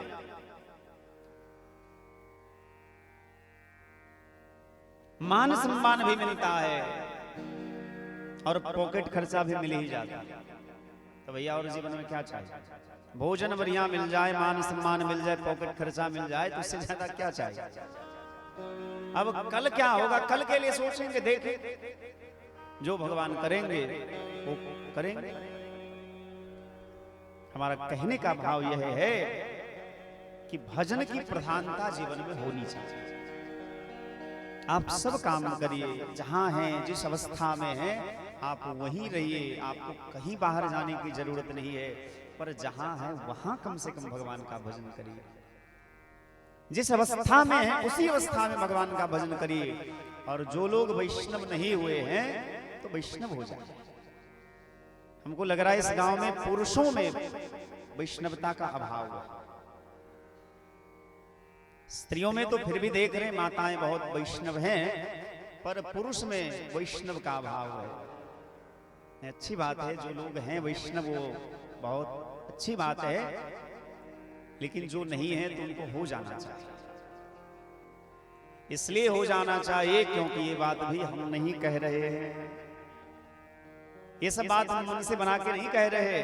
एक आचार्य ने बड़ा सुंदर पद गाया है, वैष्णव हो मैं पर तो नहीं असली तो नकली वैष्णव, नहीं असली तो नकली वैष्णव हो मैं पर तो वैष्णव हो मैये पर तो। नहीं असली तो नकली वैष्णव, नहीं असली तो नकली वैष्णव हो मैये पर तो, वैष्णव हो मैये पर तो। शब्द पर ध्यान देवे, बड़ा सुंदर कहलखिन महात्मा श्री राधे। जाइन बुझ जाओ वैष्णव है मैं, जाइन बुझ जाओ वैष्णव है मैं, जाइन बुझ जाओ वैष्णव है मैं, जाइन बुझ जाओ वैष्णव है मैं। कुल समेत तर दो वैष्णव हो मैये पर तो। नहीं असली तो नकली वैष्णव, नहीं असली तो नकली वैष्णव हो मैये पर तो, वैष्णव हो मैये पर तो। जम घिसिए तो खूब किकिए तो टेटो जाके नरक में ठेल। जम घिसिए तो खूब किकिए तो देतो नरक में ठेल। पंडितवा सब झूठे कहलक, पंडितवा सब झूठे कहलक, पंडितवा सब झूठे कहलक, पंडितवा सब झूठे कहलक। तखन बुझ पर तो वैष्णव हो मैये पर तो। नहीं असली तो नकली वैष्णव, नहीं असली तो नकली वैष्णव हो मैये पर तो, वैष्णव हो मैये पर तो। जाइन बुझ जाओ मैं जैन बुझ जाओ वैष्णव है कुल समेत तर तो, वैष्णव हो मैये पर तो, वैष्णव हो मैये पर तो। वैष्णव हो मैये पर तो। बोलिए अनंत कोटि वैष्णवन शरण की। देखे थे अपना सब ठामक एकटा नियम छे, केहनो अभक्ष खेनिहार होइत लेकिन जहन मरऽ वाला होइ छै त लोक ई नहीं कहे छै दहो एकरा मुंह में ई दह। लोक यह कहे छै जकरा मुंह में कम से कम अंतिमो काल में गंगा जल तुलसी दह दह जकर उद्धार भ। आ एकटा बात विचार करियो, सुखल तुलसी के माला बना के जखन पहिरे छै तखन त एतेक महिमा छै जे फलना चीज नहीं खाओ, चिलना नहीं खाओ। आ कांच तुलसी जे रोज खाई छिए, आ तुलसी प्रसाद पाइब के तखन जो उल्टा पुल्टा चीज खेबे भगवान के नीक नहीं लगे छै। तैं वैष्णव हो मैये पर तो। आय होय काल होय परसू होय जीवित होय चाहे महिला के बाद हो, वैष्णव बिना भेने तो काम नहीं चल। और इहो बात हम नहीं कहे छी, ई बात महात्मा लोग कहे छथिन जे जाइन बुझ जो वैष्णव हेबे कुल समेत तरतो। सातम स्कंद भागवत में वर्णन एलैया प्रहलाद जी के। जखन प्रहलाद जी भगवान के कहलखिन, भगवान कहलखिन हमरा से किछु मांगू वरदान, तो भगवान से प्रहलाद जी कहलखिन सरकार अहाँ से की मांगू? यदि देव चाहे छी तो एकटा वरदान दिया कि अहाँ से कखनो किछु मांगा के इच्छे नहीं किया। तो जकरा नहीं पता हेते हमरा की चाहिए तहन मंगबे। और भगवान तो सबके हृदय में विराजमान छथिन, ककरो बाद में पता चलते कि हमरा मन में की चले छे, भगवान तो अंदर बैठ के सब जाने छे। तो भगवान से की मंगबे? और सरकार तैयो यदि अहाँ किछु देव चाहे छे तो एकटा वरदान दिया, वचन दिया जे हमर पिताजी अहाँ के प्रति बड्ड गलत गलत बात बजै छे, बड्ड गलत गलत बात सोचे छला, बहुतो बात कहला अहाँ के। हाथ जोड़ के सरकार एकटा प्रार्थना करे छे हमरा पिताजी के नरक नहीं भेजबे, इनका सदगति मिल जाए।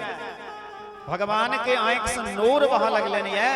और भगवान कहलखिन प्रहलाद, जे पिता अहाँ सन के पुत्र के जन्म देने होई, जकरा परिवार में जकरा कुल खानदान में अहाँ सन का वैष्णव बालक होई, वो यदि भजन नहीं करे तो वैष्णव के कारण जे छे ओकर 21 पीढ़ी खानदानक उद्धार भ जाय छै।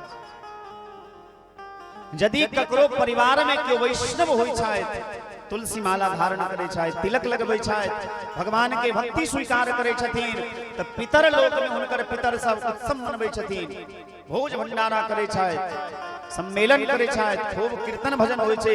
जे आइ देखू हमरा परिवार में एकटा वैष्णव भेल, आब जे एकरा हाथ से हमरा जल देल जाय उ पैठ है हमरा, किया कि अवैष्णव के हाथ से पितर जे छे जल नहीं लै छथिन। ई वैष्णव संप्रदाय के महात्मा लोग कहै छथिन। तै वैष्णव हो मैये पर तो जाय न बुझ जो वैष्णव हेबै कुल समेत तरतो, आ नहीं असली तो नकली वैष्णव हो मैये पर तो। तै प्रार्थना करो जे गोटे वैष्णव नहीं छी उ वैष्णव भ जाओ, आ जे छी उ और भजन करू, खूब करू भजन।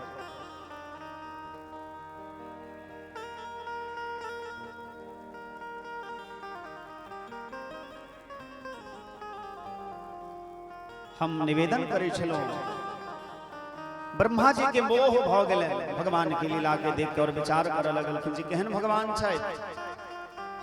सामान्य व्यक्ति यदि भोजन करऽ के लेल बैसे है हाथ पैर धो के बैसे, लेकिन ई केहन भगवान छै जिनका हम भगवान कहै छियनि, जिनका भगवान माने छियनि, ने हाथ धोला ने पैर धोला और सब के जूठ खा रहला। उमर जत्तेक गाय चौरै छलै घास, सब गाय के बछड़ा के चुरा के ब्रह्मा जी चले गेले। भगवान कनिक देर के बाद कहलखिन ब्रजवासी बालक सबके कि जाओ देखियो गाय चढ़े चढ़े तो कहीं दूर तो नहीं चले गेले।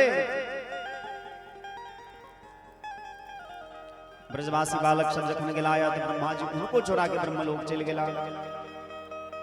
बहुतो देर के बाद जखन केओ लौट के नहीं एलखिन तो भगवान आंख बंद क के ध्यान केलखिन जे सब गेला कत। ध्यान क के देखलखिन अच्छा ब्रह्मा जी के ई करतूत छनि। तो भगवान स्वयं ब्रजवासी बालक बन गेला, भगवान स्वयं गाय बन गेला, भगवान स्वयं बछड़ा बन गेला, भगवान स्वयं वस्त्र बन गेला, भगवान स्वयं छड़ी बन गेला।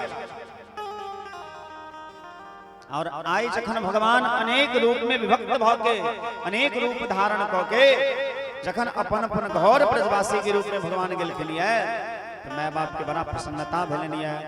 गाय अपना बछड़ा के खूब प्रेम से दूध पीबै छै। और भगवानक ई लीला 1-2 दिन 4 दिन में 1 वर्ष धरि चललै।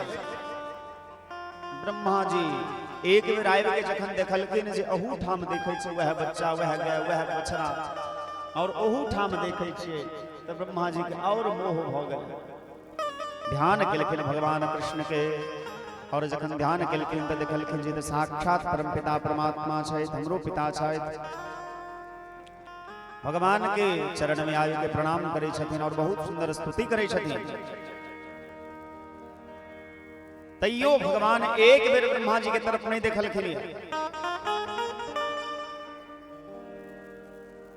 लेकिन जहन ब्रजवासी के भगवान ब्रह्मा जी वर्णन करऽ लगलखिन तो भगवान के एक बेर दृष्टि ब्रह्मा जी के तरफ गेलनि।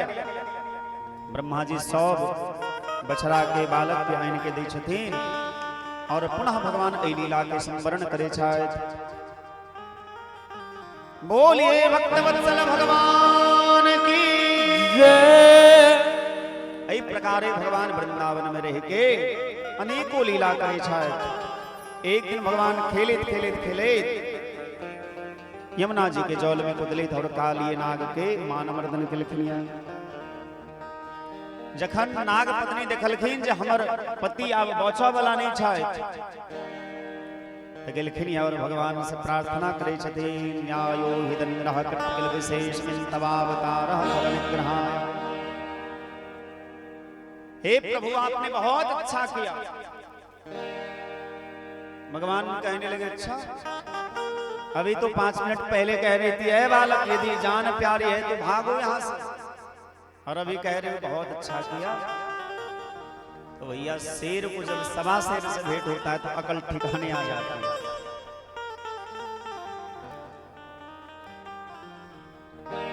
इतने देर तक तो नाग पत्नियों को लग रहा था कि हमारे पति यदि जग गए तो बालक बचेगा नहीं, लेकिन जब देखा कि बालक नहीं, ये दिखने में केवल बालक है, इसका प्रभाव तो बहुत बड़ा है, तो सीधे हाथ जोड़ करके खड़ी हो गई और कहने लगे, न्यायो हि दंडः कृतकिल विशेषमिन् तवावतारः खलनिग्रहाय।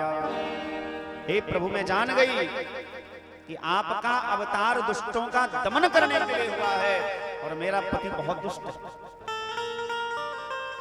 भगवान मुस्कुराने लगे, अच्छा पति का बुराई कर रही हो? बोले नहीं नहीं सरकार, आप बहुत अच्छा था, आपको यही करना चाहिए था। ऐसी विनम्रता से वो नागपत्नियां कहती है कि भगवान प्रसन्न हो गए। बोले सीधे पॉइंट पर आओ, कहना क्या चाहती हो, ज्यादा मक्खन न लगाओ। भगवान समझ गए, इतनी समझदार तो है ही ठाकुर।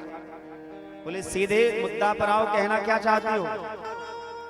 बोले सरकार न नाग पृष्ठम न च पारमेष्ठम न सार्वभौमं न साधिपत्यम, न मुझे स्वर्ग का राज्य चाहिए, न ब्रह्मलोक का राज्य चाहिए, न रसातल का राज्य चाहिए। आप जो योगियों को सिद्धि प्रदान करते हैं वो सिद्धि भी नहीं चाहिए, कुछ भी नहीं चाहिए। अच्छा इतना देर से गोल गोल जलेबी की तरह बात घुमा क्यों रही हो? बताओ चाहिए क्या? सीधे काम की बात करो। नागपत्नियां कहती है वांछन्ति यदपादरजः प्रपन्नाः, सरकार मुझे कुछ नहीं चाहिए, वांछन्ति यदपादरजः प्रपन्नाः, आपके जिस चरण रज को पाने के लिए भक्त लोग लालायित रहते हैं, सब कुछ त्याग करके बड़े बड़े धनवान व्यक्ति, बड़े बड़े गुणवान, बड़े बड़े पदाधिकारी, बड़े बड़े लोग सर्वस्व त्याग करके जिस चरण रज को पाने के लिए लालायित रहते हैं, वो चरण रज हमको चाहिए। भगवान समझ गए इशारे में कह क्या रही है, इंसान के लिए इशारा काफी है। नागपत्नियां इशारे में ये कहना चाह रही है कि सरकार हमारे पति का जान बख्शा। अब तुम यहाँ से उतरोगे, वहां जाओगे यमुना के तट पर, तभी तो आपके पैर में धूल लगेंगे और तभी तुमको चरण रज मिलेगा। भगवान ने कहा अच्छा ऐसी बात है तो काम करो, पति को बोलो क्षमा मांग ले, हमारा स्वभाव है यदि कोई कितना भी अपराधी हो, मेरा शरण कोई ग्रहण कर ले, मेरी शरण में आ जाए तो मैं उसे क्षमा कर दूं। ये हमारा स्वभाव है, हमारी प्रतिज्ञा। एक बार केवल कह देता है कि मैं आपका हूं, तो भगवान कहते हैं उसको हृदय से लगा लेता है। और जब तक संसार में उसके बहुत सारे रिश्ते नाते वाले लोग रहते हैं, तब तक हम अपना काम करते हैं, उसकी ओर ज्यादा ध्यान भी नहीं देते। हाँ थोड़ी बहुत व्यवस्था कर देते हैं। ठीक उसी प्रकार आप देखेंगे जब कोई बच्चा बहुत बड़ा हो जाता है, परदेश में रह करके कमाने लगता है, अपना पत्नी बीवी बाल बच्चा सबको देखने लगता है, तो माँ बाप थोड़ा निश्चिंत हो जाते हैं, चलो ये अब समझ हो गया है, अपना कर रहा है। लेकिन जैसे माँ बाप ये देखते हैं कि बच्चा के ऊपर कोई विपत्ति आ गई, अब इसका कोई नहीं है, बेसहारा हो गया है, तो माँ बाप उस बच्चे के लिए जान तक दे देते हैं। उसी प्रकार भगवान भी करते हैं। जब भक्त के मन में यह भाव आ जाए कि हमारे पास ये है, वो है, ऐसा है, वैसा है, नाम ये शोहरत प्रतिष्ठा है, भगवान कहते चला बच्चा जियो अपनी जिंदगी। लेकिन जैसे किसी के ऊपर विपत्ति आती है भक्त के ऊपर, तो भगवान पहाड़ बन करके खड़ा हो जाए, चिंता मत करो मैं हूं। लेकिन उसके लिए जो प्रपन्न है, जो शरणागत है, जो अपना सर्वस्व भगवान को समर्पित कर दिया है, वांछन्ति यदपादरजः प्रपन्नाः, जो प्रपन्न लोग आपके चरण रज पाना चाहते हैं, वही मैं भी पाना चाहती हूं। भगवान ने कहा नाग से कहो कि क्षमा मांग ले। नाग कहता है सरकार हम और क्षमा मांगे? वयम खलाः, मैं कोई सज्जन सीधा पुरुष नहीं हूं, मैं दुष्ट हूं। जैसे कालिए नाग ने ये कहा कि मैं दुष्ट हूं, भगवान प्रसन्न हो गए कि भैया आजकल समाज में इसी तरह के लोगों का भाव है। लोग गलती भी करेंगे, चोरी भी करेंगे और सीना जोरी भी करेंगे, लेकिन कम से कम ये नाग इतना तो एक्सेप्ट कर रहा है कि भैया हम दुष्ट हैं। नहीं तो आजकल तो कोई ये मानता ही नहीं कि मैं गलत भी हूं। कम से कम काली नाग ये तो कह रहा है कि वयम खलाः, हम दुष्ट हैं। नहीं तो हर कोई कहता हम बहुत सज्जन है, सामने वाला दुष्ट है, सामने वाला गलत है। आदमी अपनी गलती स्वीकार करता ही नहीं है, सामने वाले को गलत ठहराता है। वयम खलाः सहोदपत्याः तामसा दीर्घमन्वः, सरकार और कोई हम छोटे मोटे दुष्ट नहीं है।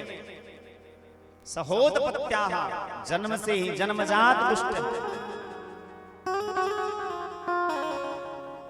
तामसा दीर्घमन्वः, दीर्घ मन्यवः का अर्थ है एक व्यक्ति ऐसे होते हैं जो दुश्मनी को भी एक समय आने के बाद भूल जाते हैं, और एक होते हैं जो जन्म जन्म तक याद रखते हैं। तो सरकार हम एक दो जन्म में पीछा नहीं छोड़ते, जब तक बदला ले नहीं लेते हैं तब तक उसको छोड़ते नहीं है। दीर्घ मन्यवः, बहुत दिन तक दुश्मनी निभाते हैं। भगवान कालिय नाग की वाणी से विनय से प्रसन्न हो गए, लेकिन सरकार एक बात और कहते हैं, भवान ही कारणम तत्र सर्वज्ञो जगदीश्वरः। हे सर्वज्ञ, हे जगदीश्वर, मैं जानता हूं कि आप ही सबके मूल कारण हैं। सांख्य योग में भगवान कपिल देव ने मैया देवहूति को जो सुंदर उपदेश दिया है, सांख्य शास्त्र जिसको कहते हैं, उसमें यही तो बताया गया है कि भगवान ही सबके मूल कारण है। और कालिय नाग भी शास्त्र का निचोड़ कह रहा है कि भगवान ही कारणम तत्र। एक बात बताओ सरकार, कि इस दुनिया को बनाने वाला कौन है? भगवान ने कहा यह भी कोई पूछने वाली बात है, हम ही बनाए हैं। बताओ क्या बात है? अच्छा, बहुत अच्छी बात। नाग पत्नियों से नाग ने कहा ताली बजाओ ताली बजाओ, भगवान कह रहे कि दुनिया हमने बनाया। एक बात बताओ, हम कालिय नाग को कौन बनाया है? भगवान ने कहा यह भी कोई पूछने वाली बात है, हम नहीं बनाए। तुम भी तो इसी दुनिया में आते हो, तो हम तुमको भी हमने ही बनाया।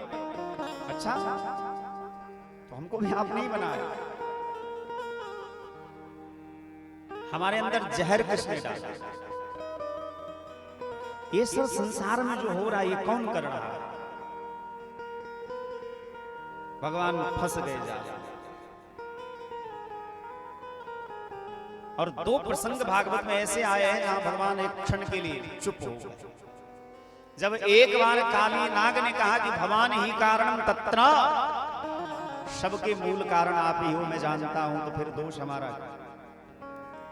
सर्वज्ञो जगदीश्वर, हे जगदीश्वर, इतना तो जानता ही हूं कि सबके मूल कारण आप हो। अब अनुग्रहम निग्रहम वा मन्यसे तदविधेन, अब आप हम पे कृपा करो या हमें मार दो, ये तो आपके हाथ में। बिंदु गोस्वामी जी ने बड़ा सुंदर एक पद गाया।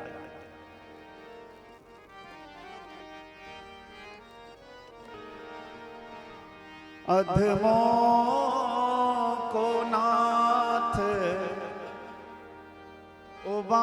उबारना, तुम्हें याद हो कि न याद हो, हे मुरलीधर, हे बंसीधर,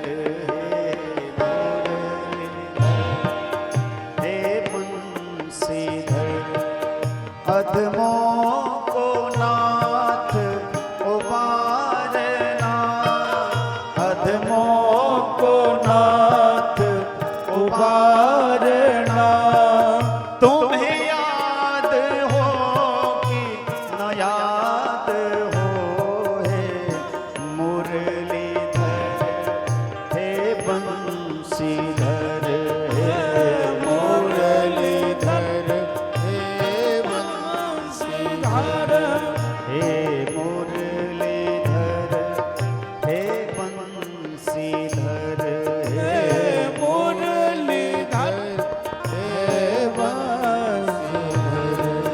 प्रहलाद जब मरने लगा, प्रहलाद जब मरने लगा, प्रहलाद जब मरने लगा, प्रहलाद जब मरने लगा, खंजर पे सिर धरने लगा, खंजर पे सिर धरने लगा, उस वक्त खंभ बिदारना, उस वक्त खंभ बिदारना, तुम्हें याद हो कि न याद हो,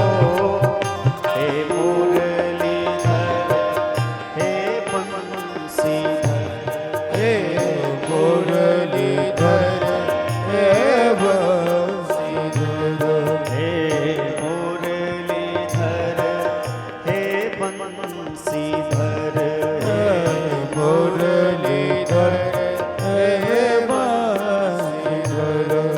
धृतराष्ट्र के दरबार में धृतराष्ट्र के दरबार में धृतराष्ट्र के दरबार में धृतराष्ट्र के दरबार में दुखी द्रौपदी की पुकारने दुखी द्रौपदी के पुकारने सारी का थान संवारना सारी कथान सवारना तुम्हें याद हो कि न याद हो मुरलीधर हे बंसीधर मुरलीधर हे बंसीधर हे मुरलीधर हे बंसीधर मुरलीधर हे बंसीधर।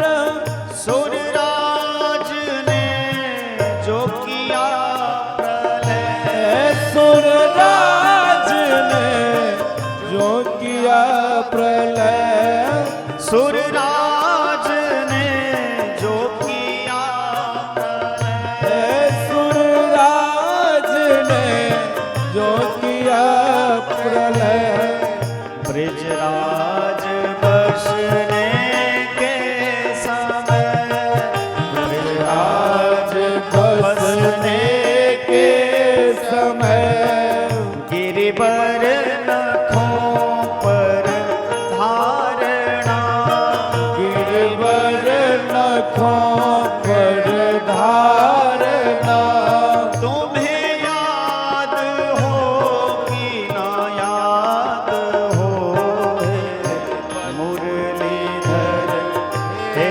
बंसीधर हे मुरलीधर हे बंसीधर हे मुरलीधर हे बंसीधर हे मुरलीधर हे बंसीधर। त्रिगबिंदु जिन के निराश हो त्रिगवेद जिनके निराश हो त्रिगबिंदु जिन के निराश हो त्रिगवेद जिनके निराश हो केवल तुम्हारी आश हो केवल तुम्हारी आस हो केवल तुम्हारी आस हो केवल तुम्हारे आस हो उनकी दशा को सुधारना उनकी दशा को सुधारना उनकी दशा को सुधारना उनके दशा को सुधारना तुम्हें याद हो कि न याद हो मुरलीधर हे बंसीधर हे मुरलीधर हे बंसीधर। अधमों को नाथ उबारना अधमों को नाथ उबारना अधमों को नाथ उबारना अधमों को नाथ उबारना तुम्हें याद हो कि न याद हो मुरलीधर हे बंसीधर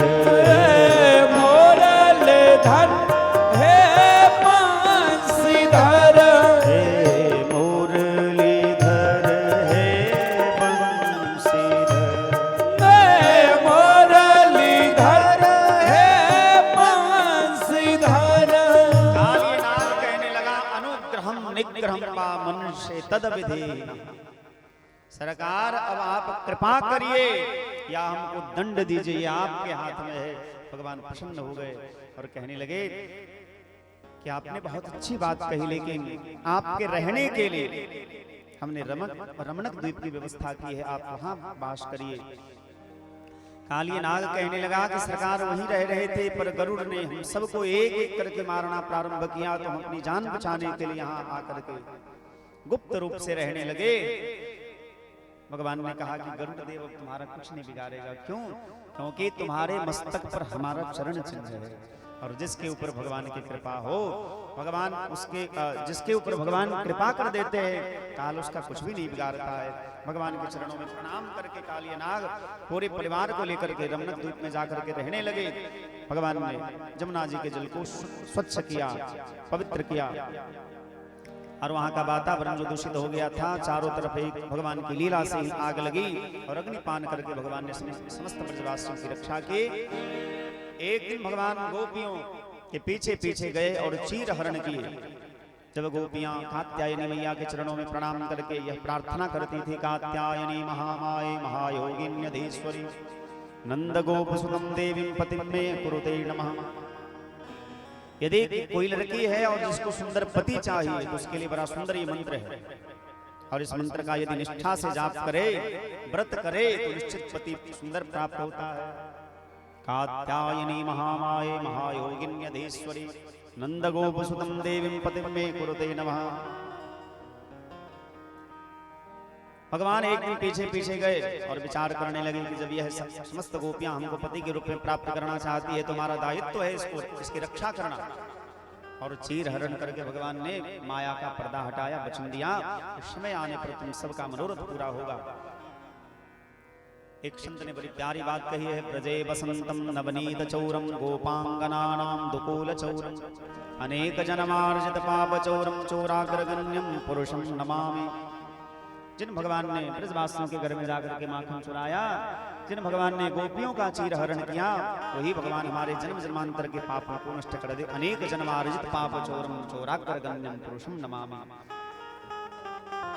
भगवान समस्त गोपियों को वचन दिए, और एक दिन भगवान ने जब देखा कि हमारे घर में सभी ब्रजवासियों के घर में बहुत प्रकार के व्यंजन पदार्थ बन रहे हैं, पूछा तो ब्रजवासियों ने कहा कि हम सभी साल में एक बार इंद्र की पूजा करते हैं।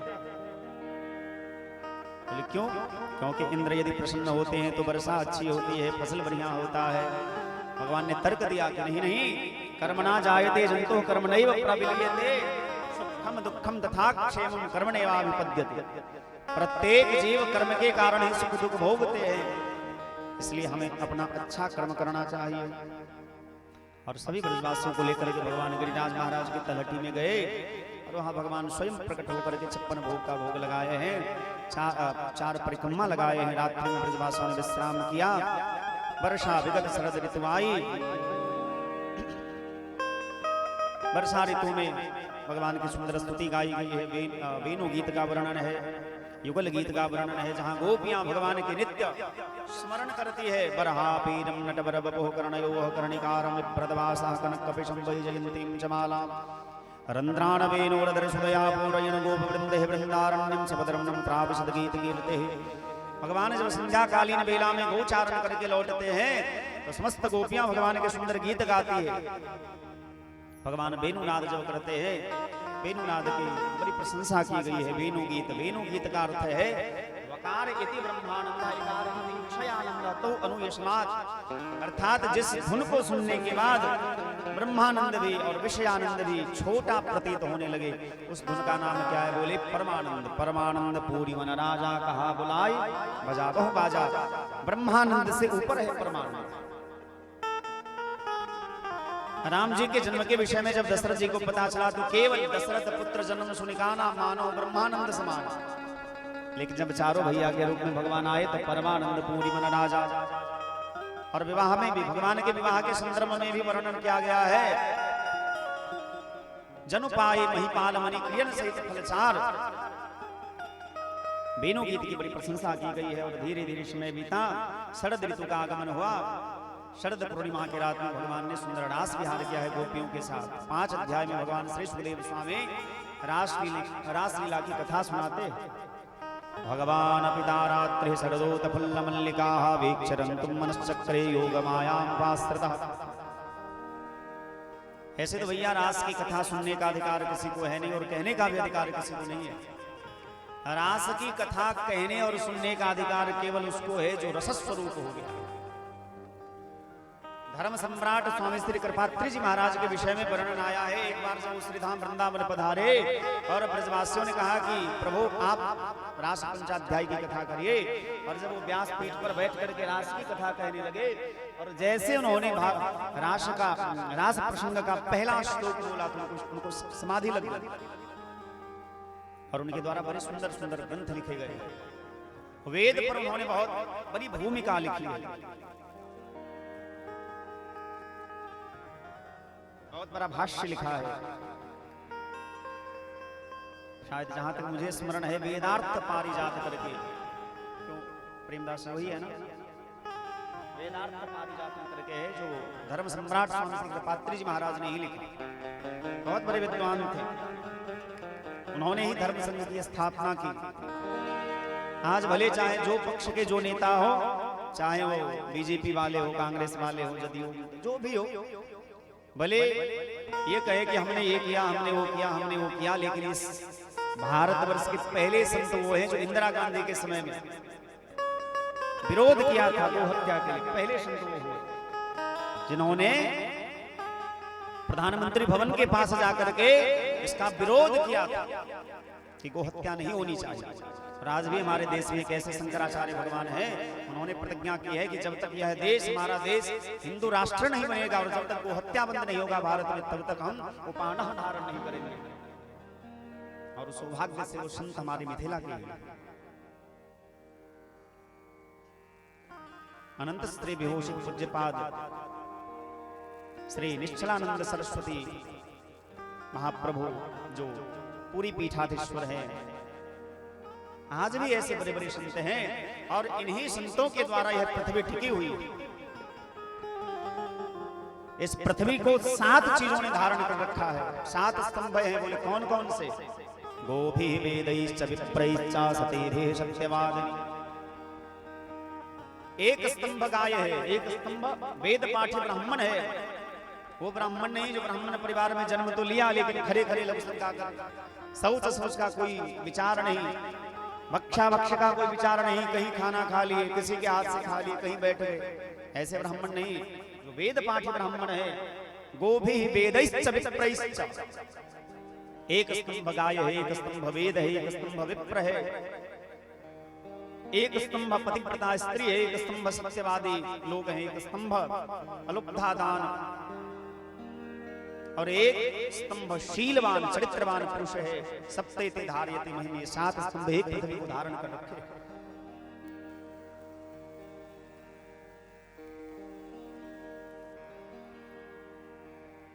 भगवान पिता रात्रि शरदोत फुल्ल मल्लिका वीक्षरन्तुम मनश्चक्रे योग मायामुपाश्रितः।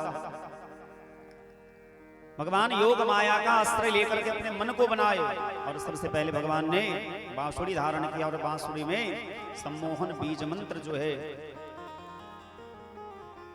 लगा करके ऐसा बांसुरी बजाया भगवान ने कि समस्त गोपियां बांसुरी की धुन को सुनी और दौड़ी दौड़ी आ गई। धाये काम धाम सब त्यागी मनोरंग निधि लूटन लागी।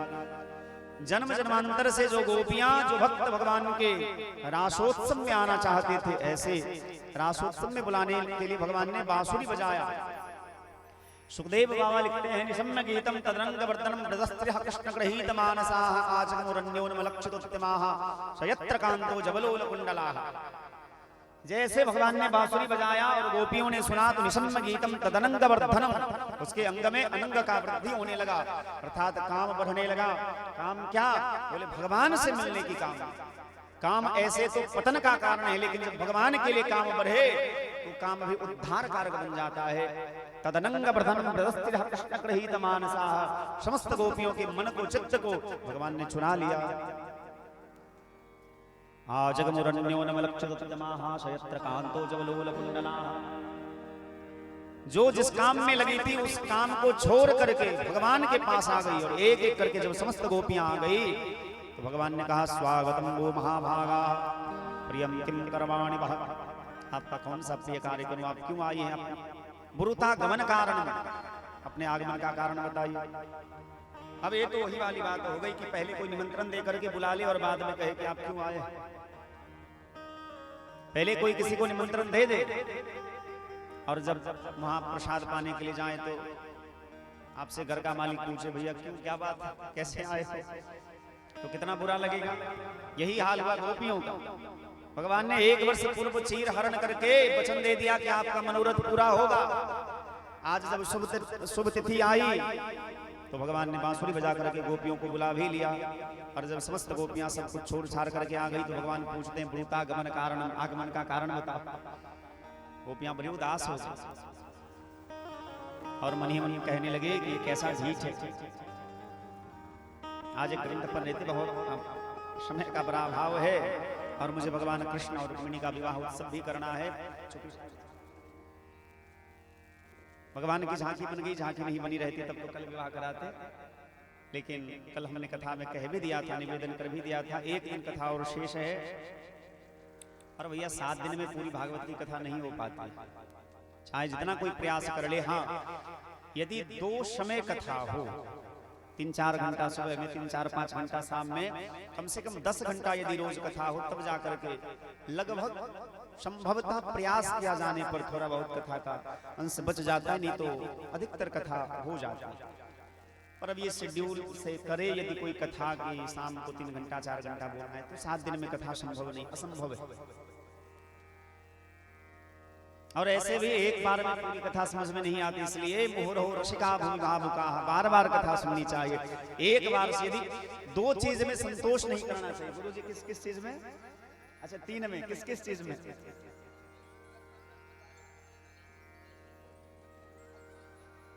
अध्ययन में, तप में और दान में।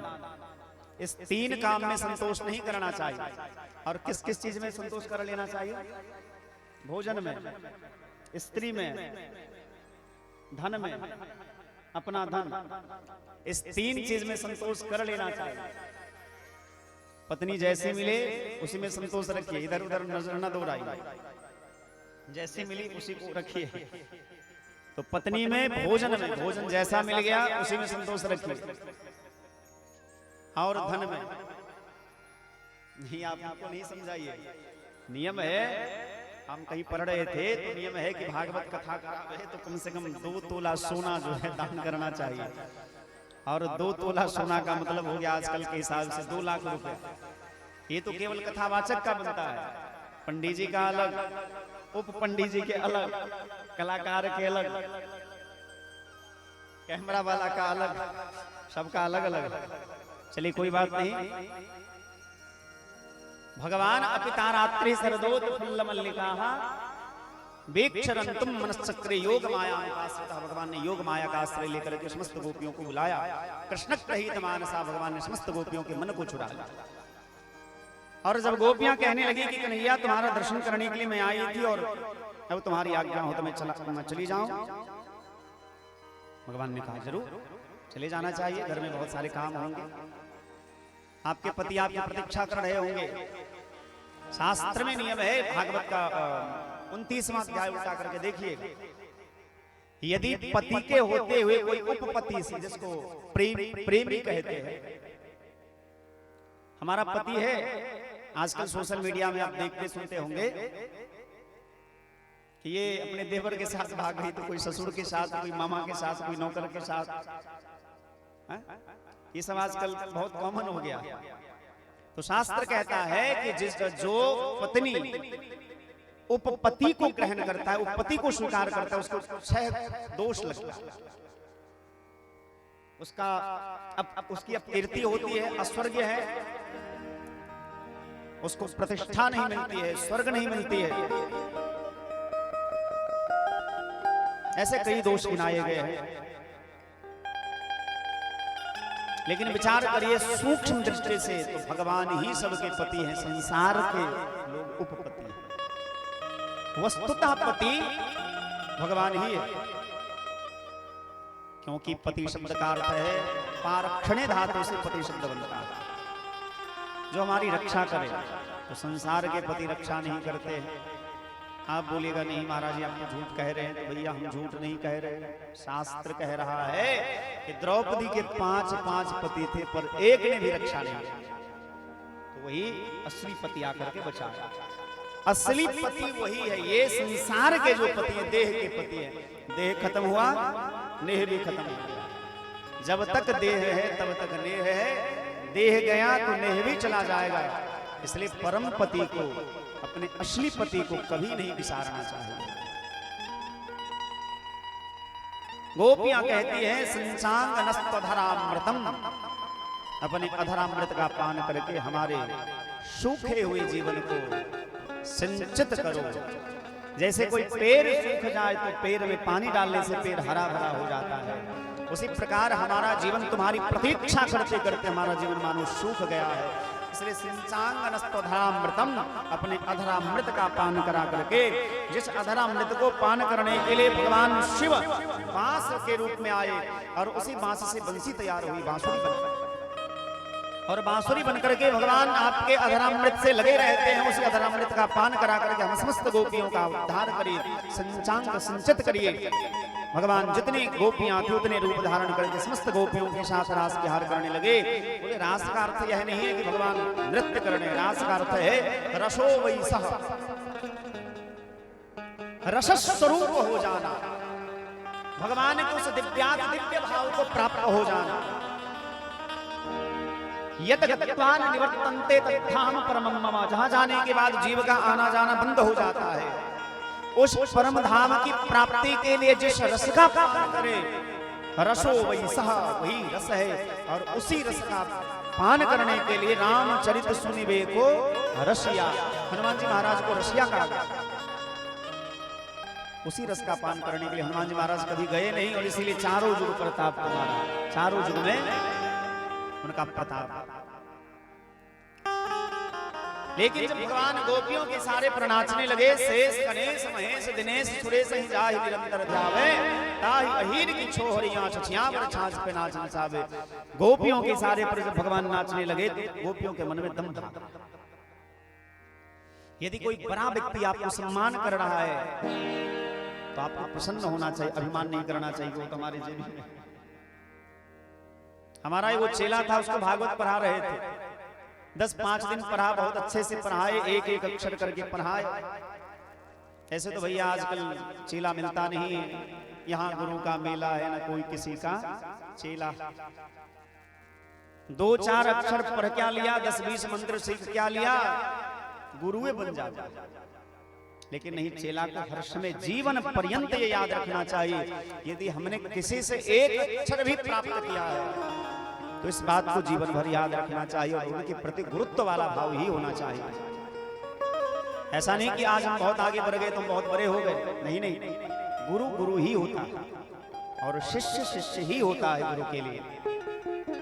बेटा चाहे जितना भी श्रेष्ठ हो जाए, लेकिन बाप का बाप नहीं हो सकता। अपने बेटे का बाप हो सकता है, अपने बाप का बाप वो कभी नहीं हो सकता। उसी प्रकार शिष्य चाहे जितना भी महान हो जाए, वो और शिष्य के गुरु हो सकते हैं, पर अपने गुरु के तो शिष्य ही रहेंगे। इस बात को सदैव याद रखना चाहिए।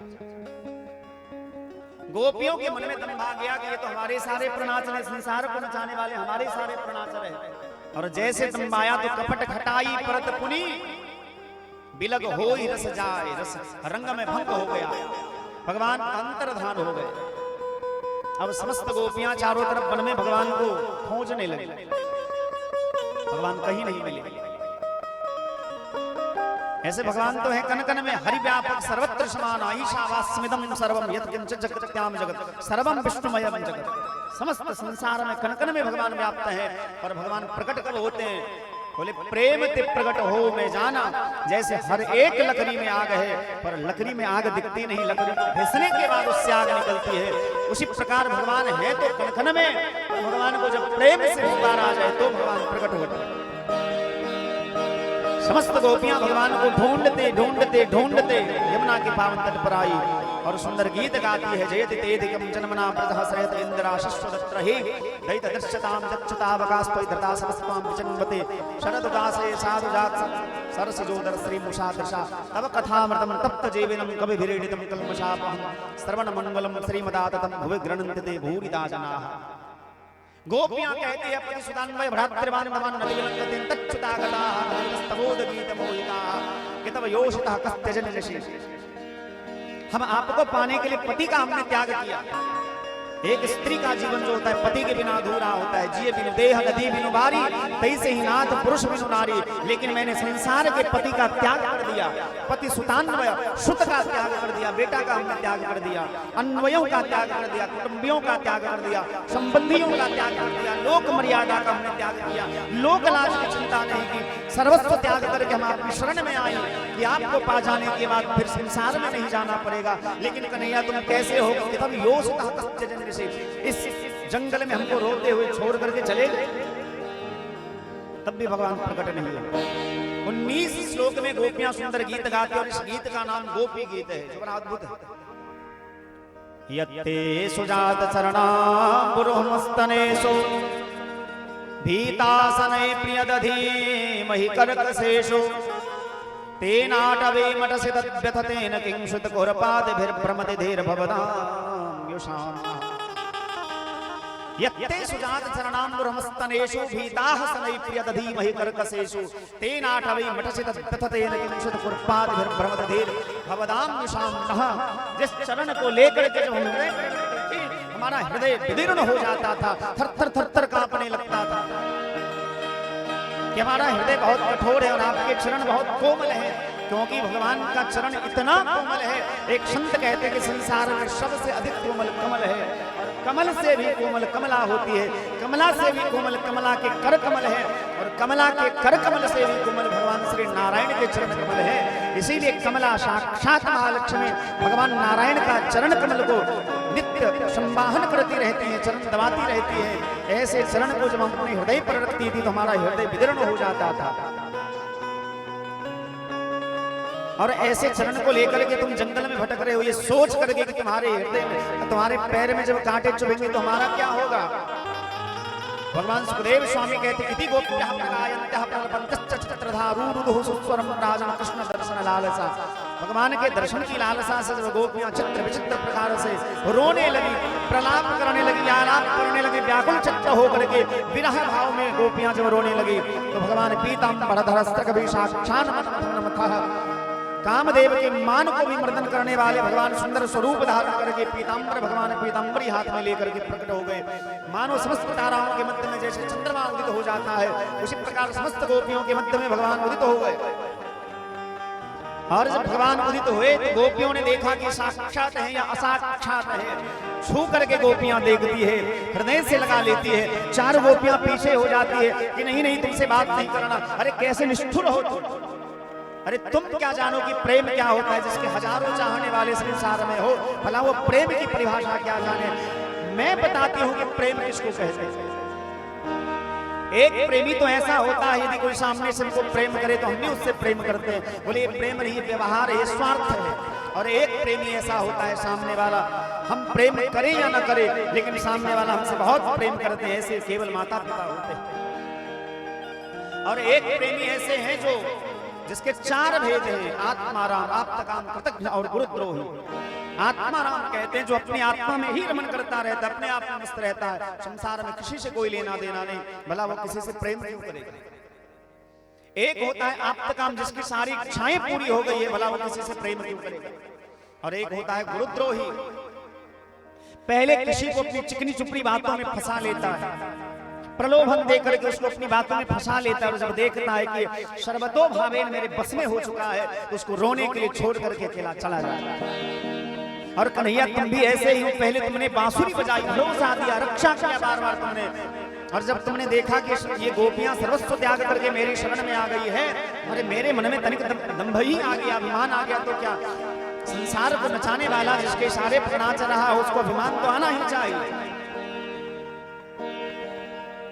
भगवान ने कहा कि गोपियों ऐसा नहीं है कि तुमसे दूर जाकर के मैं बहुत दुख तो मुझे भी हुआ, लेकिन बहुत वियोग के बाद जो संयोग होता है, बहुत इंतजार के बाद जो मिलना होता है, उसका जो सुख मिलता है वो अमृत के जैसा होता है। इसलिए वियोग के बाद जो संयोग होता है, दूरी के बाद जो कोई मिलते हैं तो बहुत आनंद आता है। और इसीलिए जब दो प्रेमी मिलते हैं तो उसमें नोक झोंक जल्दी नहीं होता। पति पत्नी में सप्ताह में, महीना में 2-4 बार हो जाता है। जहां बहुत अधिक प्रेम हो तो वहां थोड़ा दूरी होना आवश्यक है। जितना दूर रहेंगे, हाँ बहुत ज्यादा भी दूर नहीं होना चाहिए। अब इतना दूर न चले जाओ कि दो लोग बिछुड़ ही जाएं, लेकिन इतना दूरी अवश्य होना चाहिए कि जिसमें एक दूसरे के याद में हम जी लें। भगवान ने देखा कि गोपियां बहुत उदास हो गई। समस्त गोपियों का चित्त जो है पवित्र हो गया है मेरा स्मरण करके, गीत गा करके। तो भगवान समस्त गोपियों के साथ रास विहार करते हैं और इसी का नाम रास महारास। आइए केवल 2 पंक्ति गा करके हम कथा को आगे बढ़ाएंगे। रास रचो रे महारास रचो रे, आज वृंदावन में रास रचो रे। रास रचो रे महारास रचो रे, आज वृंदावन में रास रचो रे। रास रचो रे महारास रचो रे, यमुना किनारे कान्हा रास रचो रे। रचो रास रचो रे महारास, यमुना किनारे कान्हा रास रचो रे। राधा नाचे कृष्णा नाचे, नाचे गोपी जन। राधा नाचे कृष्ण नाचे, नाचे गोपी जन। राधा नाचे कृष्णा नाचे, नाचे गोपी जन।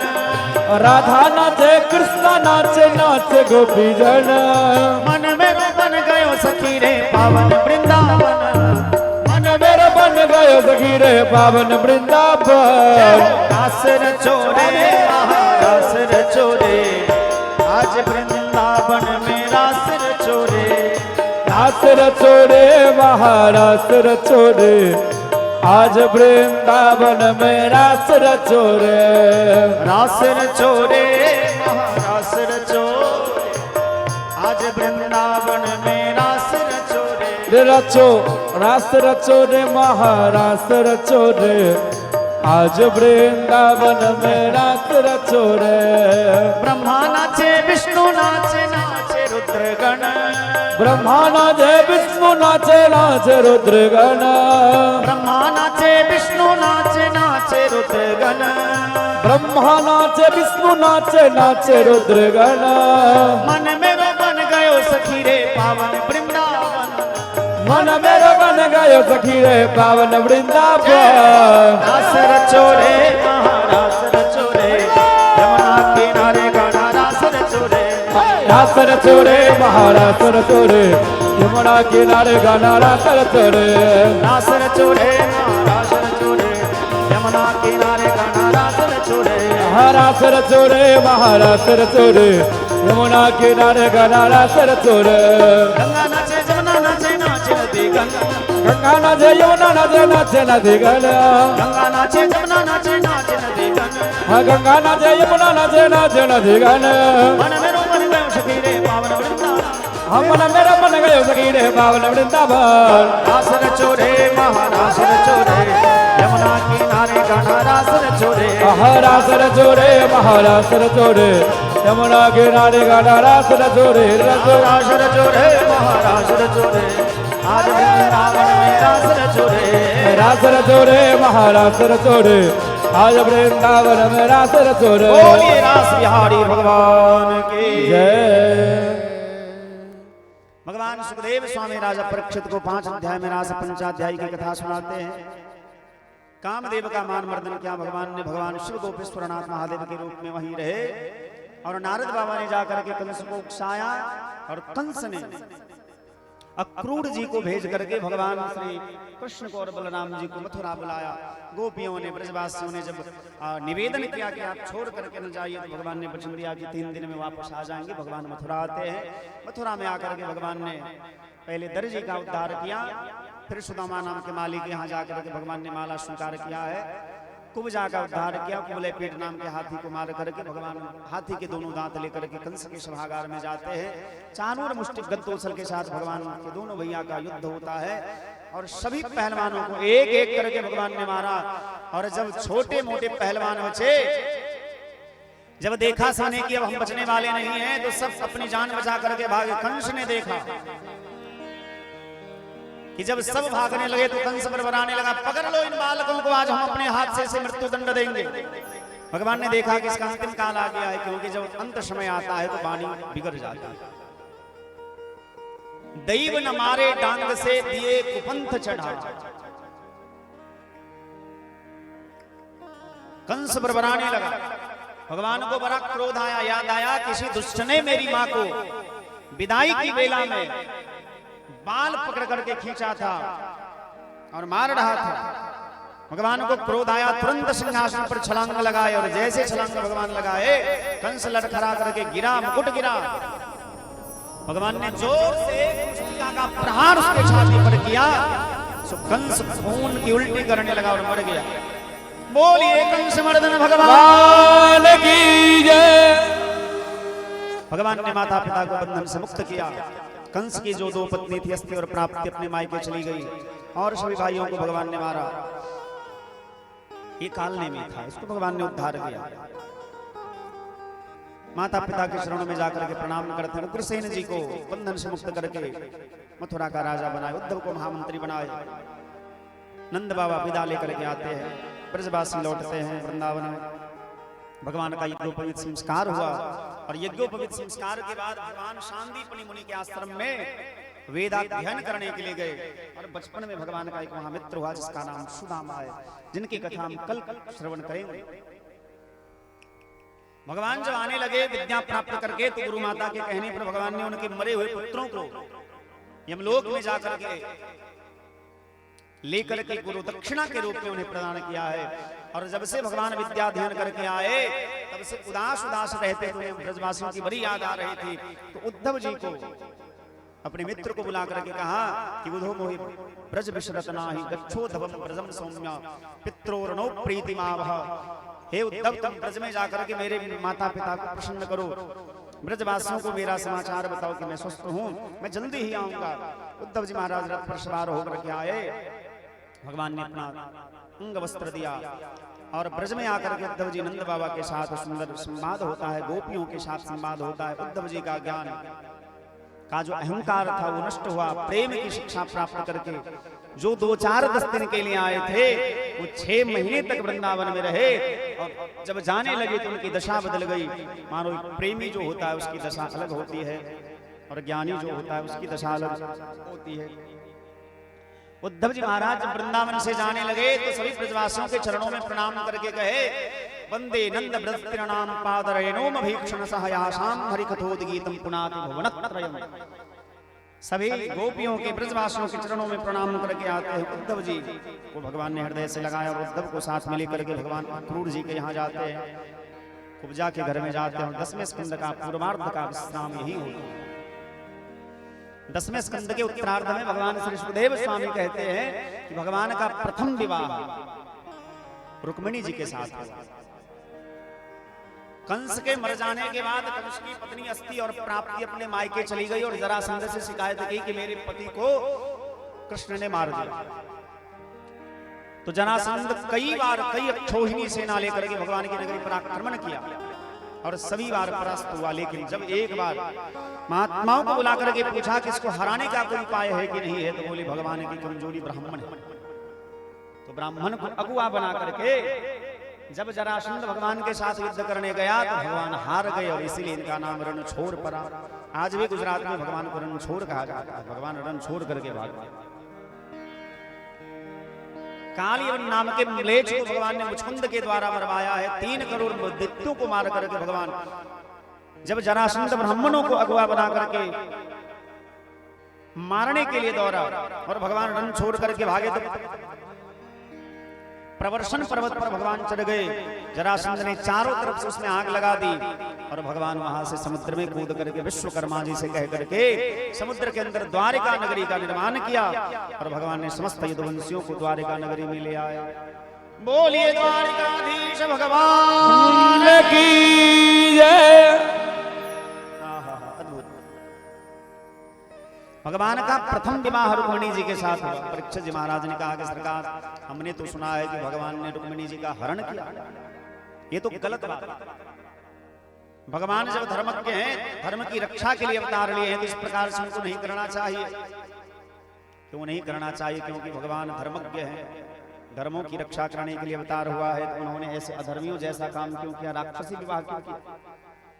मनुस्मृति में 8 प्रकार के विवाह बताए गए हैं।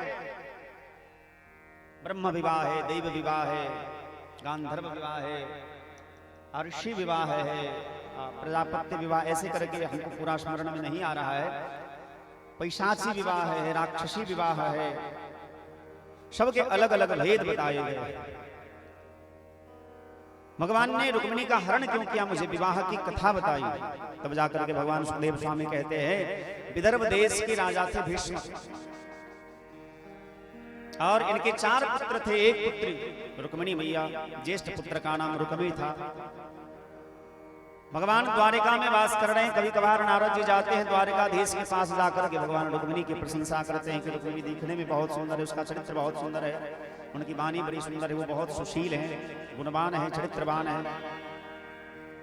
तो रुक्मिणी जी की कथा सुन करके भगवान को मन ही मन उनसे प्रेम हो जाता है। और रुक्मिणी जी के पास आकर के नारद बाबा भगवान की प्रशंसा करते हैं, तो रुक्मिणी जी को भी कृष्ण से प्रेम हो जाता है।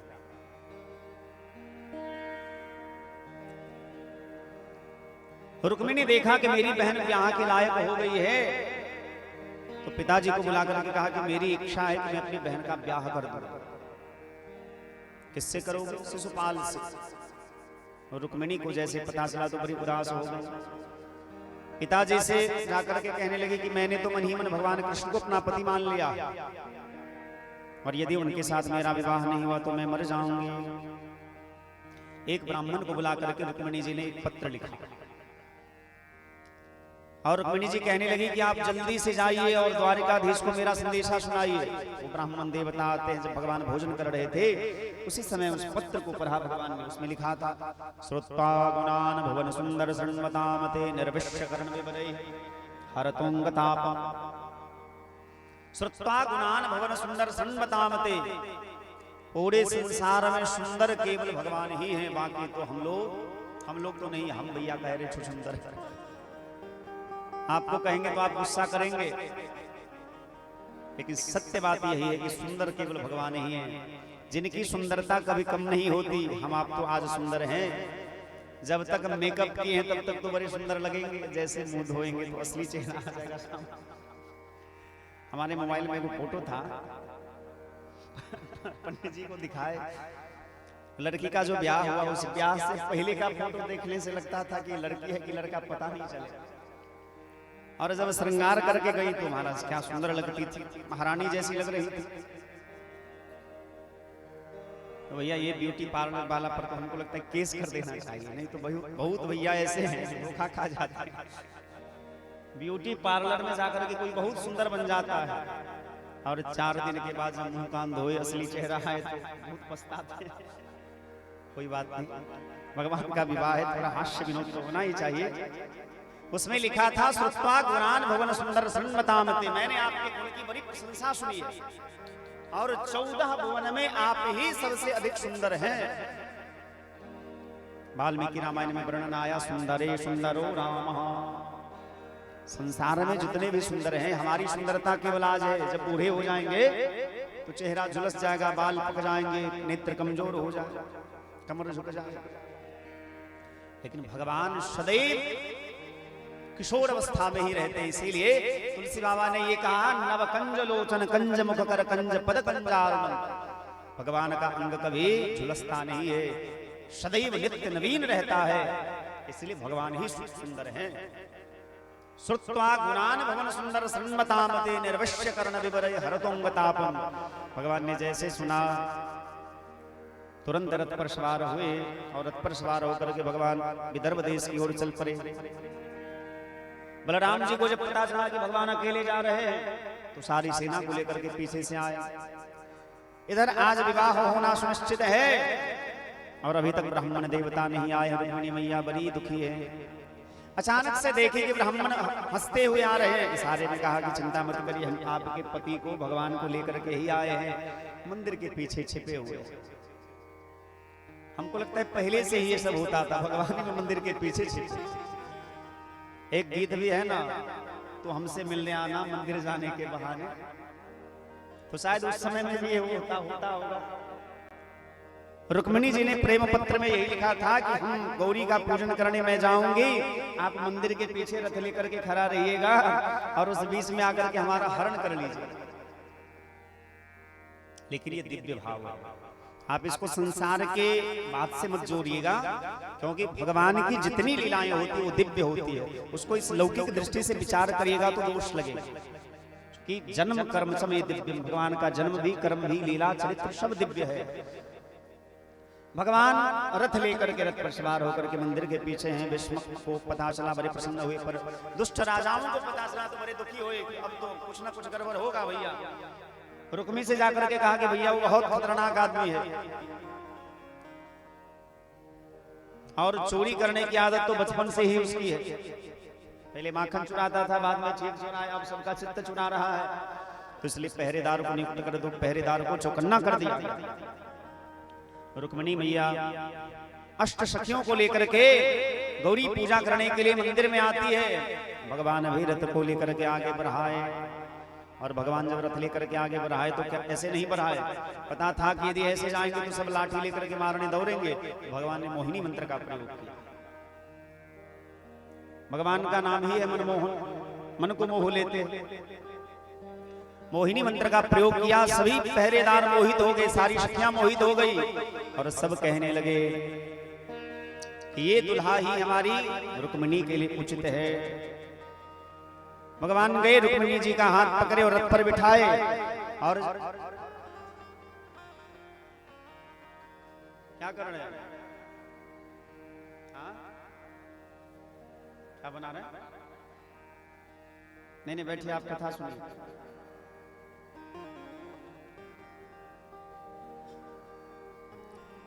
बोलिए दुल्हा दुल्हन सरकार की जय। भगवान रुक्मिणी जी को रथ पर बिठा करके जैसे चलने लगे तो सबने भगवान की सुंदरता की बड़ी प्रशंसा की। और भगवान ऐसे सुंदर लग रहे हैं। ब्रजवासी गाते, तेरा किसने किया श्रृंगार सावरे, तेरा किसने किया श्रृंगार सावरे, तेरा किसने किया श्रृंगार सावर। तू लगता है दुल्हा जैसे यार सावरे, तू लगता है दुल्हा जैसे यार सावर, तू लगता है दुल्हा जैसे यार सावरे, तू लगता है दुल्हा जैसे यार सावर। तेरा किसने किया श्रृंगार सावरे, तेरा किसने किया श्रृंगार सावर, तेरा किसने किया श्रृंगार सावरे, तेरा किसने किया श्रृंगार सावर। मस्तक पर मलयागिरी चंदन केसर तिलक लगाया, मस्तक पर मलयागिरी चंदन केसर तिलक लगाया, मोर मुकुट कानों में कुंडल इत्र खूब बरसाया, मोर मुकुट कानों में कुंडल इत्र खूब बरसाया, महकता रहे दरबार सावरे, महकता रहे दरबार सावरे, महकता रहे दरबार सावरे, चमकता रहे दरबार सावरे। तेरा किसने किया श्रृंगार सावरे, तेरा किसने किया श्रृंगार सावर, तेरा किसने किया श्रृंगार सावर। राधे राधे।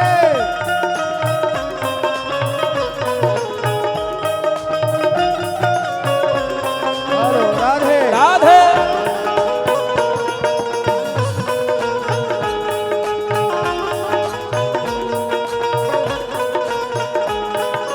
बागों से कलियां चुन चुन कर सुंदर हार बनाया, बागों से कलियां चुन चुन कर सुंदर हार बनाया।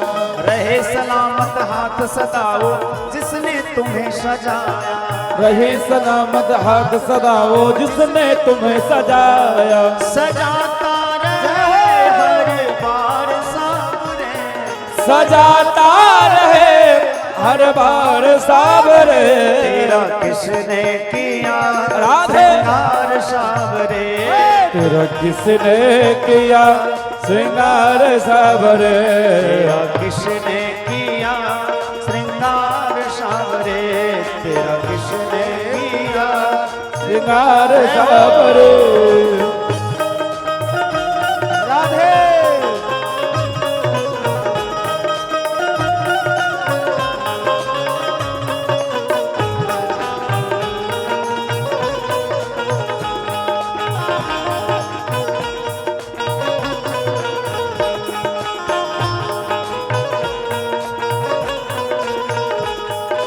बोल सावरे बोल तुम्हें मैं कौन सा गीत सुनाऊं, बोल सावरे बोल मैं कौन सा गीत सुनाऊं। बोल सावरे बोल तुम्हें मैं कौन सा गीत सुनाऊं, बोल सावरे बोल तुझे मैं कौन सा गीत सुनाऊं। ऐसा कोई राग बता दे मैं गाऊं, ऐसा कोई गीत बता दे मैं नाचे मैं गाऊं। ऐसा कोई गीत बता दे मैं तू नाचे मैं गाऊं। हाँ ऐसा कोई गीत बता दे तू नाचे मैं गाऊं। नचाता रहूं हर बार सावरे, नचाता रहूं हर बार सावरे। नचाता रहूं हर बार सावरे, हो नचाता रहूं हर बार सावरे।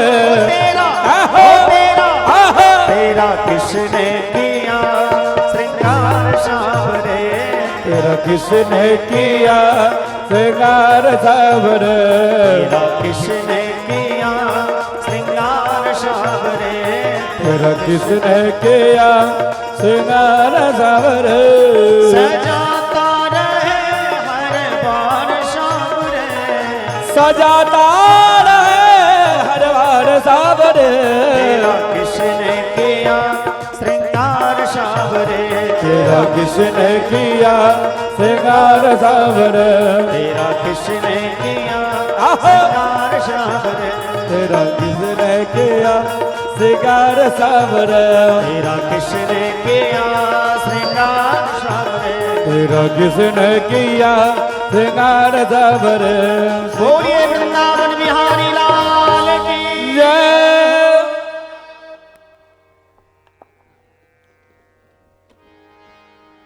एक भजन और हम लोग सुनेंगे, उसके बाद भगवान का वरमाला, और वरमाला के बाद सभी लोग आरती गा करके तब जाएंगे।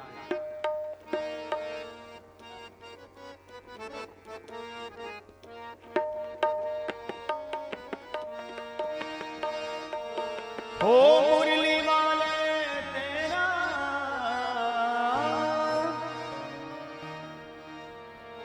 मुरली वाले तेरा, मुरली वाले तेरा रे तेरा रे तेरा रे तेरा। मेरा दिल तो दीवाना हो गया मुरली वाले तेरा। मेरा दिल तो दीवाना हो गया मुरली वाले तेरा रे मेरा रे मेरा दिल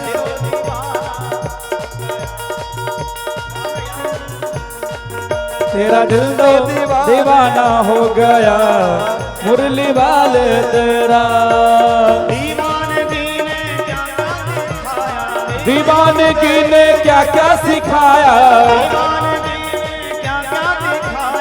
दीवानगी ने क्या क्या सिखाया। दुनिया छुड़ा के तुमसे मिलाया, दुनिया छुड़ा के तुमसे मिलाया। दुनिया छुड़ा के तुमसे मिलाया, दुनिया छुड़ा के तुमसे मिलाया। मेरे दिल में आहा। मेरे दिल में ठिकाना हो गया मुरली वाले तेरा। मेरा दिल तो दीवाना हो गया मुरली वाले तेरा।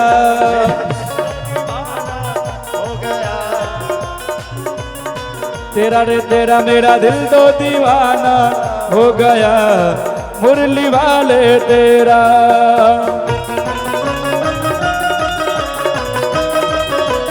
राधे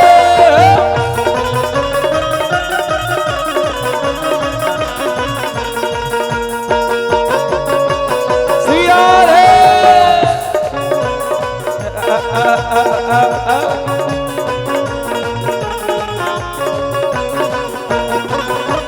जब से नजर मिल गई है, जब से नजर से नजर मिल गई है,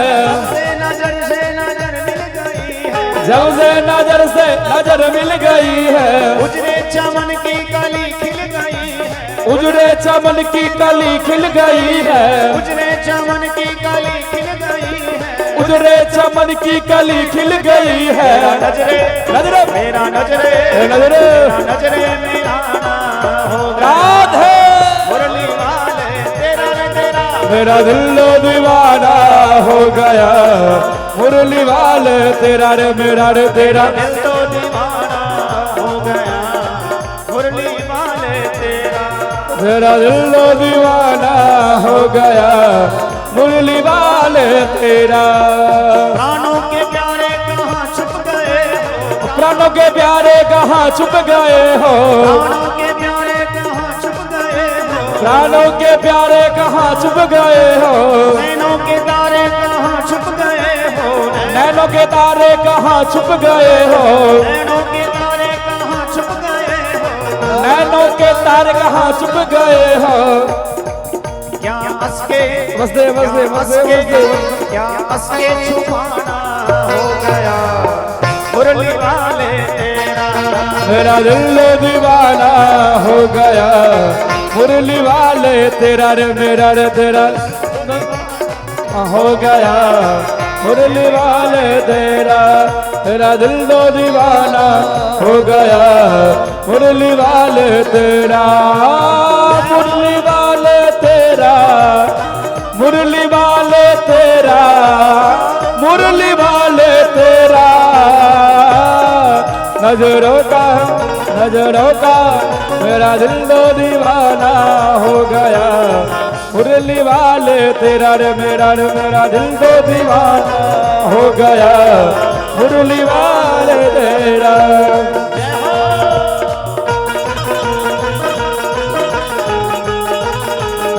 राधे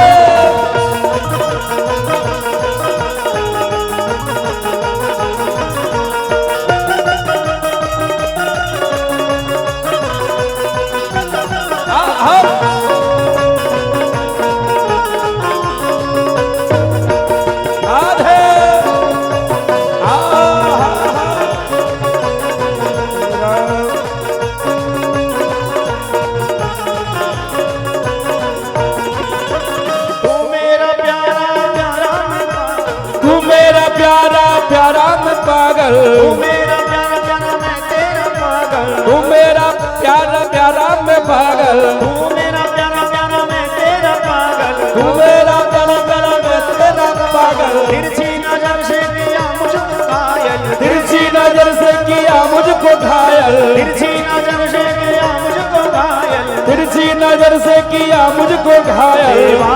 दीवाना दीवाना दीवाना दीवाना जमाना तेरा मेरा दिल तो दीवाना हो गया मुरली वाले तेरा। मेरा दिल तो दीवाना हो गया मुरली वाले तेरा। मेरा दिल तो दीवाना हो गया मुरली वाले तेरा। दिल तो दीवाना हो गया मुरली वाले तेरा।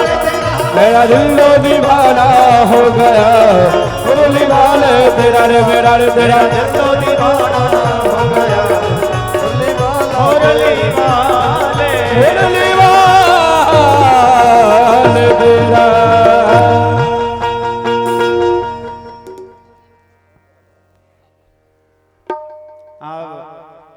हनुमान चालीसा बलराम जी भैया तो एकटा लाइन से होत ना आज्ञा बिनु पैसा रे बिना पैसा के आज्ञा नहीं बोला छै बुझलिए होत ना आज्ञा बिनु पैसा रे।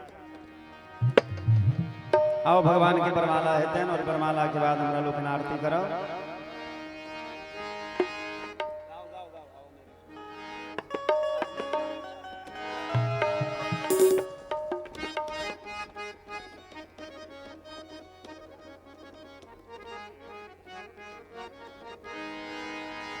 कि ऐसा लगता है जैसे संसार की शादी है, आज मेरे श्याम की शादी है, आज मेरे श्याम की शादी है। ऐसा लगता है जैसे संसार की शादी है, आज मेरे श्याम की शादी है, आज मेरे श्याम की शादी है।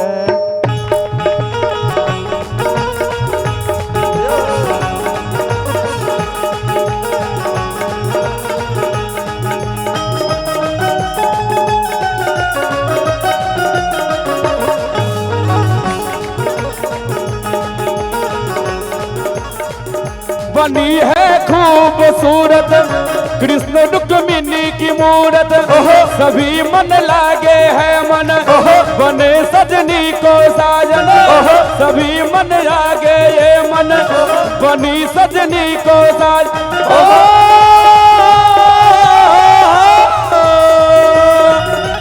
ऐसा लगता है जैसे संसार की शादी है, आज मेरे श्याम की शादी है, आज मेरे श्याम की शादी है।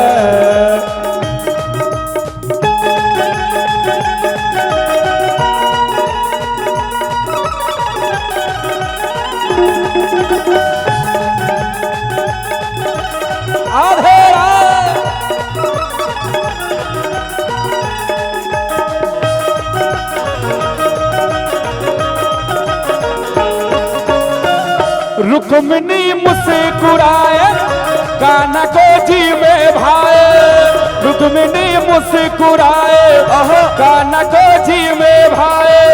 मेरी थी एक तमन्ना मिले जी कृष्ण आगे, मेरी थी एक तमन्ना मिले श्री कृष्ण के साथ।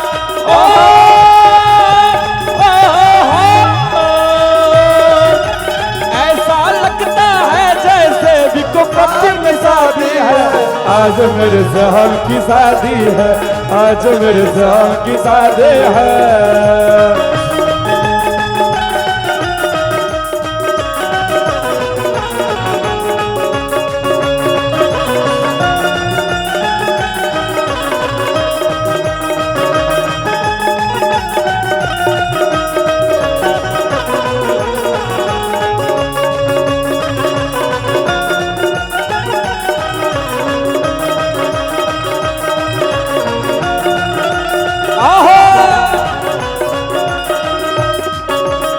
हलन करता बने रुक्मिणी के भरता, गोपियों के चित चोर बने दूल्हा है रो, दूल्हे के मंगल सूरत कृष्ण की भान से मूरत, दूल्हे की मंगल सूरत कृष्ण की भान दिमूरत।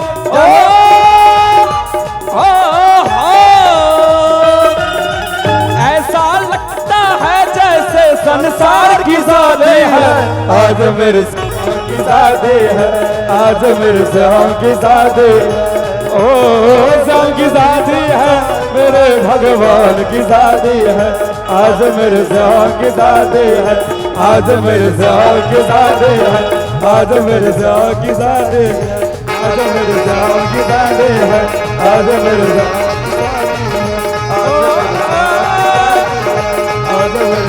की शादी है। दुल्हन सरकार की जय। सब गोटे भगवान के आरती करी, आरती को प्रसाद लो तखन सब गोटे जाए। और काल पंडित जी लगे आऊँ नए नए विवाह भेल या इतने विवाह के बाद हे राम राम अब बेटा बेटी भोगे अब बेटा बेटी है क्यों नहीं मर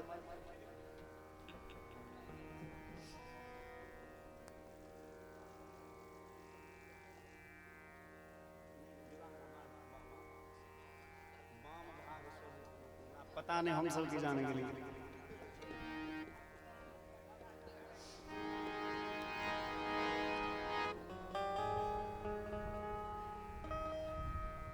जय हो जय हो जय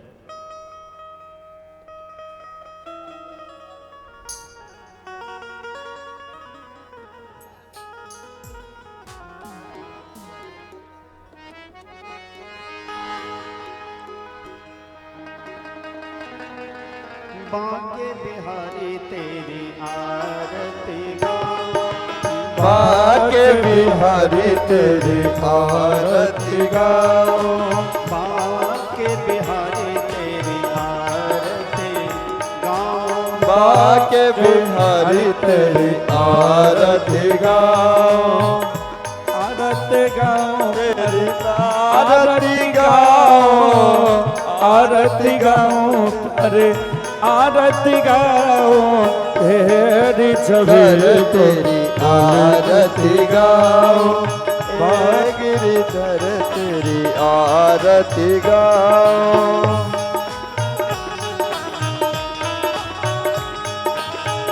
चरणों से निकले गंगा प्यारे अपने सारे दुनिया तारे चरणों से निकले प्यारे जिसने सारे दुनिया तारे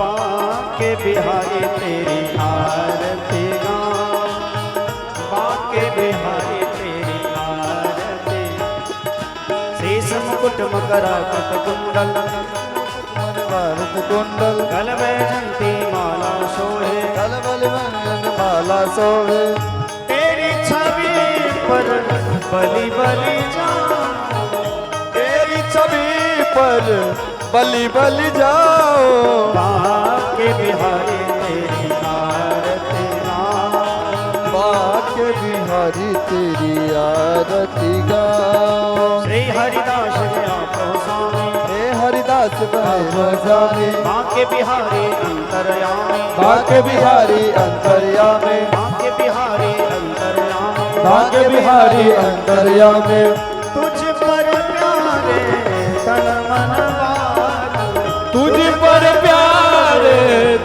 मन बारो बांके बिहारी तेरी आरती गाओ बांके बिहारी तेरी आरती गाओ सीताराम एक सीताराम दो सीताराम तीन सीताराम चार सीताराम पाँच सीताराम छः सीताराम सात सीताराम आठ सीताराम नौ सीताराम दस सीताराम 11 सीताराम 12 सीताराम 13 सीताराम 14 सीताराम 15 सीताराम 16 सीताराम 17 सीताराम 18 सीताराम 19 सीताराम 20 सीताराम 21 सीताराम 22 सीताराम 23 सीताराम 24 सीताराम 25 सीताराम 26 सीताराम 27 सीताराम 28 सीताराम 29 सीताराम 30 सीताराम 31 सीताराम 32 सीताराम 33 सीताराम 34 सीताराम 35 सीताराम 36 सीताराम 37 सीताराम सीताराम 39 सीताराम 40 सीताराम 41 सीताराम 42 सीताराम 43 सीताराम 44 सीताराम 45 सीताराम 46 सीताराम 47 सीताराम 48 सीताराम 50 सीताराम 50 सीताराम 51 सीताराम 52 सीताराम 53 सीताराम 54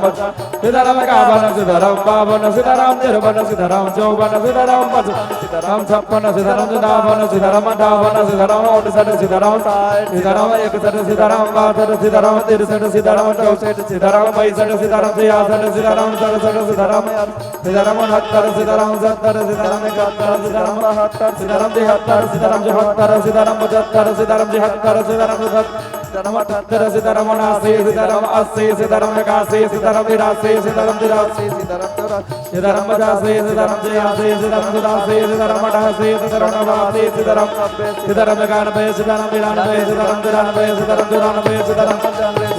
96 सीताराम 99 सीताराम 98 सीताराम 99 सीताराम 101 सीताराम 102 सीताराम 103 सीताराम 104 सीताराम 105 सीताराम सीताराम 107 सीताराम 108 हरि बोल।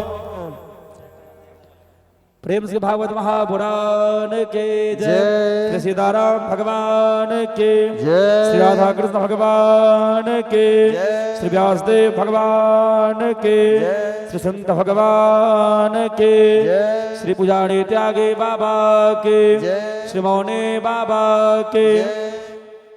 भिक्खु पट्टी वस्ते के जय। जय कहने वालों के जय। जय नहीं कहने वालों के जय। आज कथा इतनी भई सुनिए वीर हनुमान जो जन जहां से आयो सोता किन्न बयाम शिव जी कथा के अंत में लीजिए प्रभु का नाम सब मिली जोर से कहो जय जय सीताराम ओम नमः पार्वती पतये हर हर महादेव।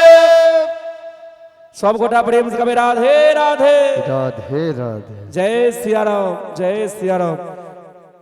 आओ आए हम सब कथा को षष्ठम पुष्पलो श्री बाला व्यासरवन दास जी महाराज जी के सन्निध कथा के रसपान के लो मातृ कथा के एक दिन शेष है अंत भला तो सब भला कल कथा का अंतिम दिन है सब गोटा से आग्रह सभी नए निवेदन प्रार्थना जे आबी कथा रसपान को पुण्य के भागी बनी सोशल मीडिया के माध्यम से जे गोटा कथा के सुनित रहो सब गोटा के बहुत बहुत धन्यवाद। राधे राधे जय सिया राम। भगवान अपना आप में लगे नहीं राखे चर्चन वर्ष नहीं राखे कथा में